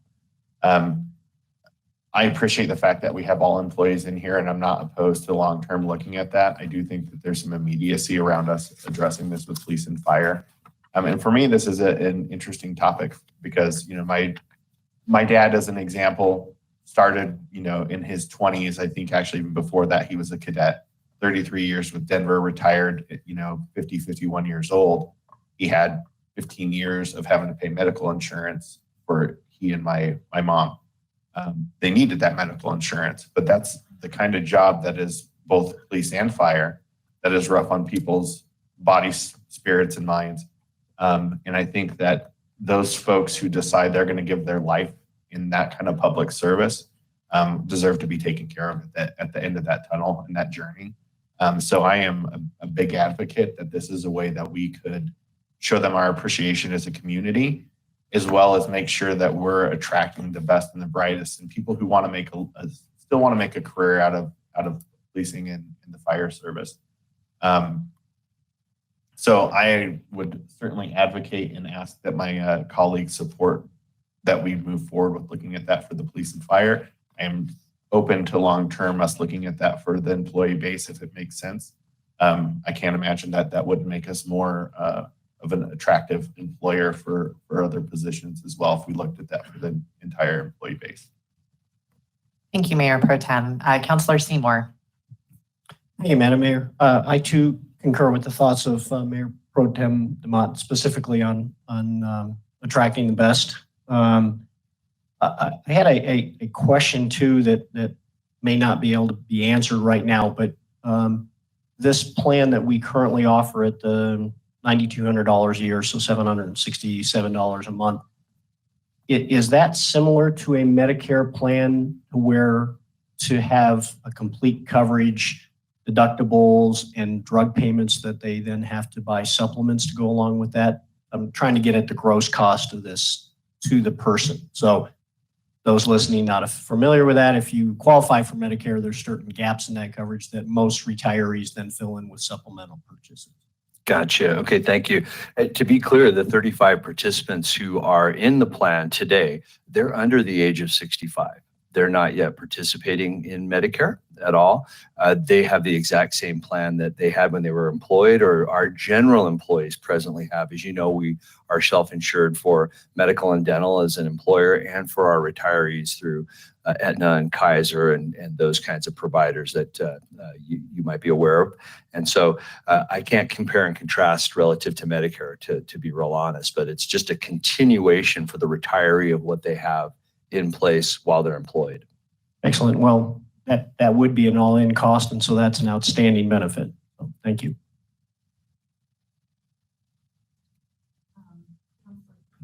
Councilor Smith. Thank you, Madam Mayor. Just one quick question is, how do we, first of all, I appreciate that we have options to look at police and fire and as well as all employees, but how does that work, not to separate, because I think they're equally important, but how does that work with one having a CBA and one not, including this kind of benefit package? Well, this would be to some degree at your direction, whether or not this retiree health plan, which is provided outside of the collective bargaining agreement, that's in place today. As I mentioned, we have 35 retirees in the plan. That's a benefit that has been in place and certainly is understood and considered in the context of the CBA. There may very well be some firefighter retirees in that pool of workers. So it's in place already, I guess is what I could describe. It's a bit of a historic benefit that's there, just like any other employee assistance program and rec center access, things like that, that are available to all of our employees. Okay, perfect. And so last year when this was presented, there were 35 at that time. So we're saying between last year and this year, there's not an increase in the number of people that are participating. Yes, I'm confident in the data there, and it could have changed one or two because, of course, when a retiree turns 65, they're eligible for Medicare. They come off of the city's retiree health plan, our Medigap plan as we have today. But then we have a new retiree who may come on and such. So we have them coming in and out periodically. Perfect. I'm just, like I said, I'm a note person, so got to go back and look at what we talked about. I am supportive of this because I think just recently what we've seen with our police force is that it is changing. That when we did current roll calls, there was some concerns as far as the benefits of Medigap and what that looked like. And not just now, but what we've heard in the last couple of years. And so I think that it's important to continue to look at this and seeing what we're offering as a full package. And it may not be that people, when they're first hired to Westminster, that would be top of mind. A lot of retirement packages, that's brought up. What's my plan? What's my option? But I think though that it's also important to look past that, and remind people just what we could potentially offer. And so I am supportive of moving this forward and looking further into it. And specifically with our first responders, both police and fire, but what it could potentially look like for all employees. So, thank you. Thank you. Are there any other questions or comments at this point? Sorry. Thank you, Councilor Smith. Are there any other questions or comments at this point? I see none. I'm just going to jump in here with the conversation. I want to make sure I'm understanding our current plan correctly. What I think I heard or remember from what you said was 10 years at age 60. Is that correct? A minimum of 10 years and at least age 60, and then you're eligible for this. Okay. And so what this would change it to is a minimum of 25 years and eligibility at 55?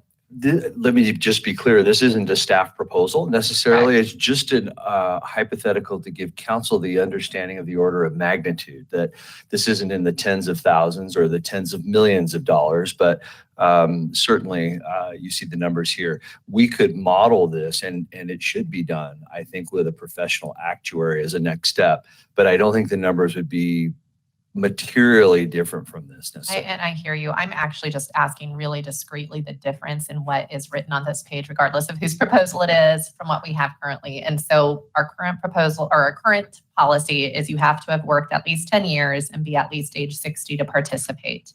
Or 20 years of service and be any age. And so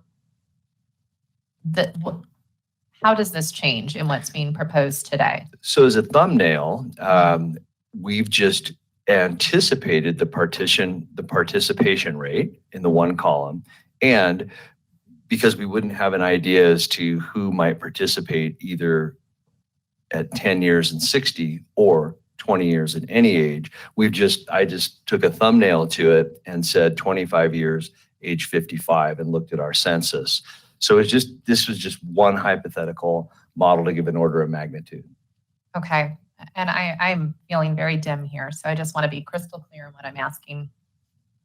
Our current gap coverage allows anyone who's had 10 years of service and is at least the age of 60 to have this gap coverage, to retire but still have coverage through their same old city plan, right? Yes. Until they hit 65, which at that point they'll go on to Medicare. The change that is being proposed that would lead to this modeling is what? What is the eligibility difference that allows for this many more people to participate? This reads 25 years of service at least age 55. But you're saying our current is 20 years of service at 50? 20 years service at any age. So this seems almost like a higher threshold. Well, I'm sorry. I just wanted to try to take a mix here just to demonstrate for council, based on the multiple variables going in, what the order of magnitude of cost could be. We could certainly take this back and make this, we could give you a comparative number. Again, it's 60 Not and asking 10. about the model. I'm so sorry I'm not being clear. I am asking about the changes to eligibility with the program. Who would become eligible that is not eligible today? Can I ask a question? I'm sorry, but I think the difference is you're giving eligibility if we were to pay in full. Today, we don't pay in full, right? It's just to participate? It's to participate and the employee pays. Whereas what I'm recommending matches Thornton, where Thornton is now carrying that burden of cost as a city for people who meet a certain threshold of service. Whereas today, so you're just in my understanding, you're giving an example. If we were to do like what Thornton's doing at this age, this threshold, here's the cost as an idea or a model of what that would look like. Is that right? Maybe that helps. Correct. So the employee right now is paying, this is what I've been asking. So currently the employee pays the full cost. What has changed is that the employer, we would pay the full cost. Would we pay 50% of the cost? Would we pay? Okay, beg your pardon. Yes, I could have added a column here that says, yes, that would be 100% employer paid. And of course, something different could be chosen. It could be 10, 25, 50.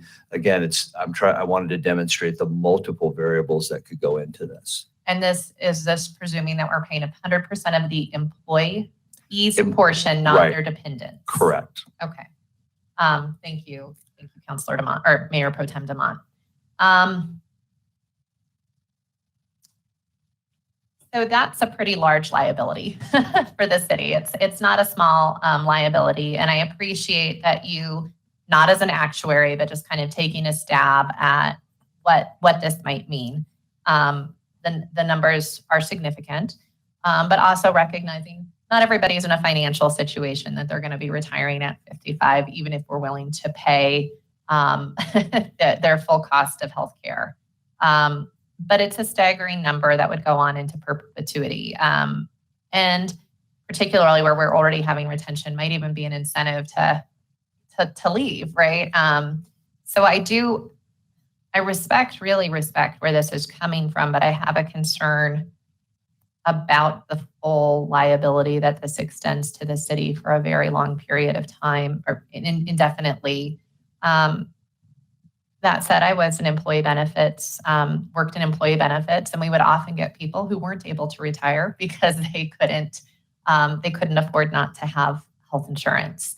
So I guess I'm just not sure this is the year for us to look at expanding this program to this level with this potential liability.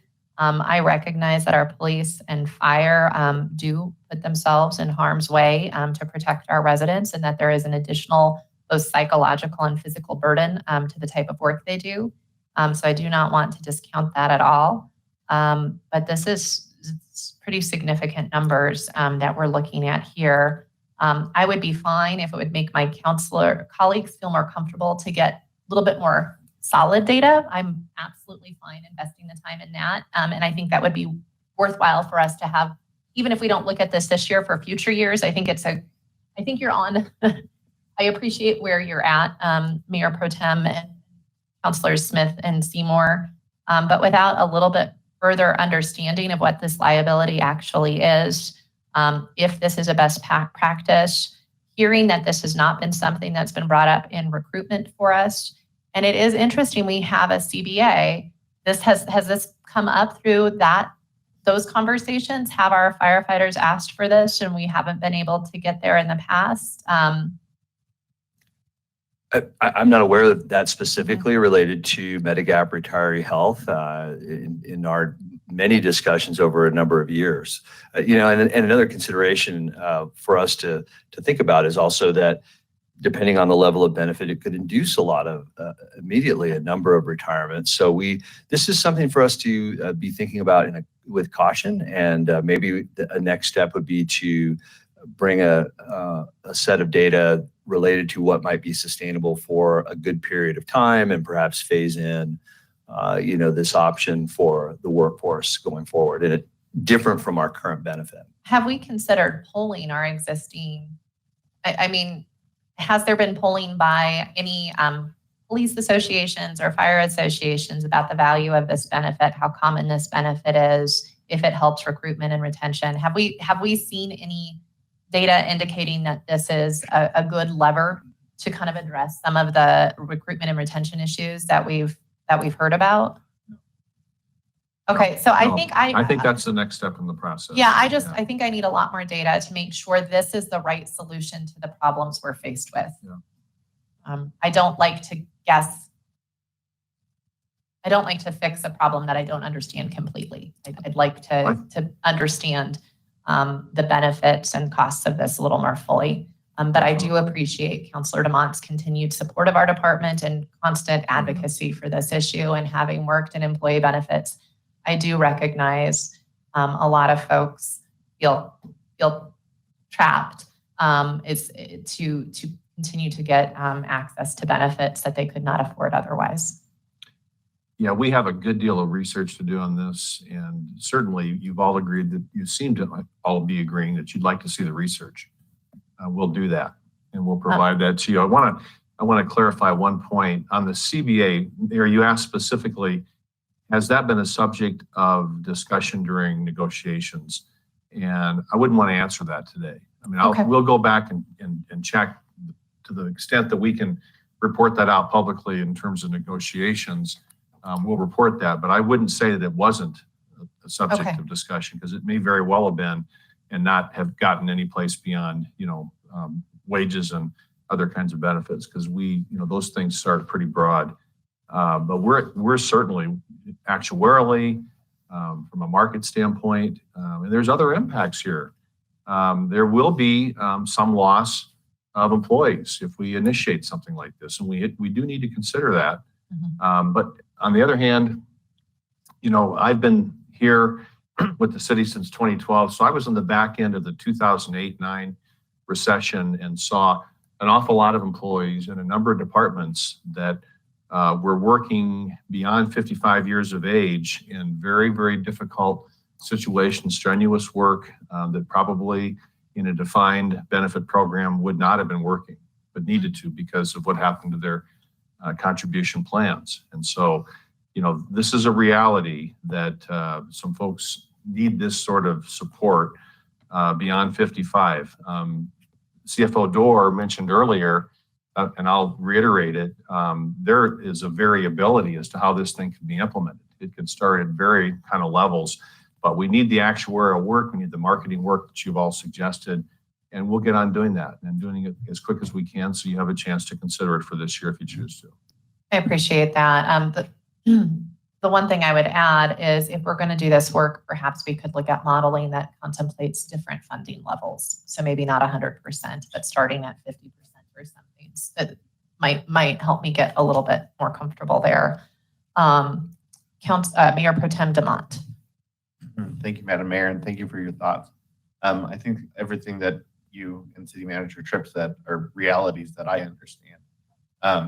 And when bringing this up, I go back to when I very first ran in 2013. I was at a FOP meeting and I spoke to an officer who's long since retired. And one of his things was exactly that. He was at a point where his physical being, he felt like he probably shouldn't be out, you know, patrolling the streets. But the reality of his finances, you know, couldn't allow him to retire. So I understand that, you know, there are going to, and we've seen that with FPPA. People have decided, okay, I'm at a level where I could retire comfortably and, you know, do something else. So that is a reality, but to me, it's about the future of policing. And when our competitors, competing cities start doing these kind of benefits for people, we are going to lose people to them. I think that's a reality. And, you know, in policing across the metro area, you know, every department's bleeding people and it's unfortunate. And so, it's twofold for me. It's taking care of the people who gave their life, that service for our city and our community, but it's also about the future of policing, which I do have grave concerns about, you know, who's in this climate, who's going to want to do that job. I mean, we still want good people to come do that job because the reality is that's going to put us in the wrong direction if we don't continue to attract the best and brightest to policing. So, but I do think we need to have that full, robust conversation and understand the full impacts. And even if it is, you know, my preference obviously was I'd like to see us do some competing to Thornton because I think that keeps us on the level plane. But if we could at least move the ball, I'm obviously open to that as well because it's better than nothing in my mind. So thank you. Are there further questions or comments on this? So what I've heard is an appetite for more information, but not necessarily direction to move forward at this time from the majority of council. I would say it would be a relevant data point for me is how many other communities are doing this. Presumably, I mean, there are a lot of police departments. Well, maybe not a lot, but there are some police departments that have CBAs. Do those have them? Has this been something that actually has come up in other areas from the police department, and has it been a successful recruitment and retention tool there?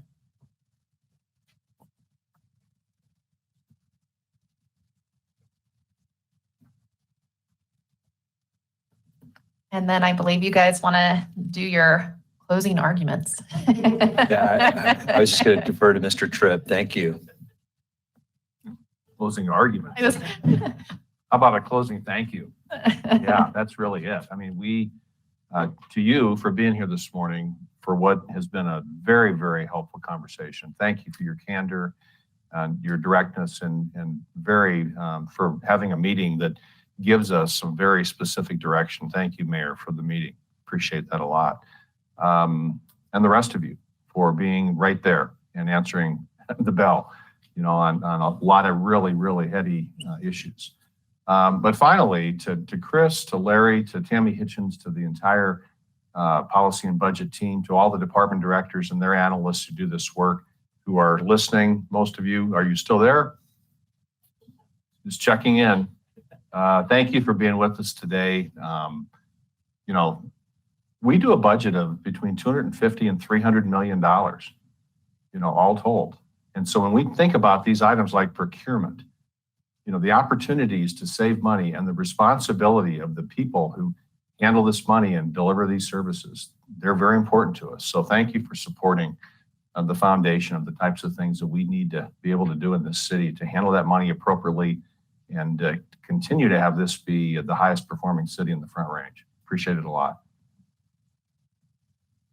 I would like to say thank you as well to all of the members of staff who spent probably countless hours putting this together for us. It's been great to see how 2020 ended, that we have more opportunity in 2021 to reevaluate some of those tough budget decisions that we've made and to see where we see some of the bigger issues going into 2022. I want to say to my colleagues, we do a good job working at retreats. And you can ask Deputy City Manager Dorr and Assistant City Manager Lindsay. I was nervous about this format. I like the idea of being at a table and being able to look at each of your faces as we're discussing and deliberating, but I think we really did hear each other very well today, learn from each other, and I think we always get to a better end product with that.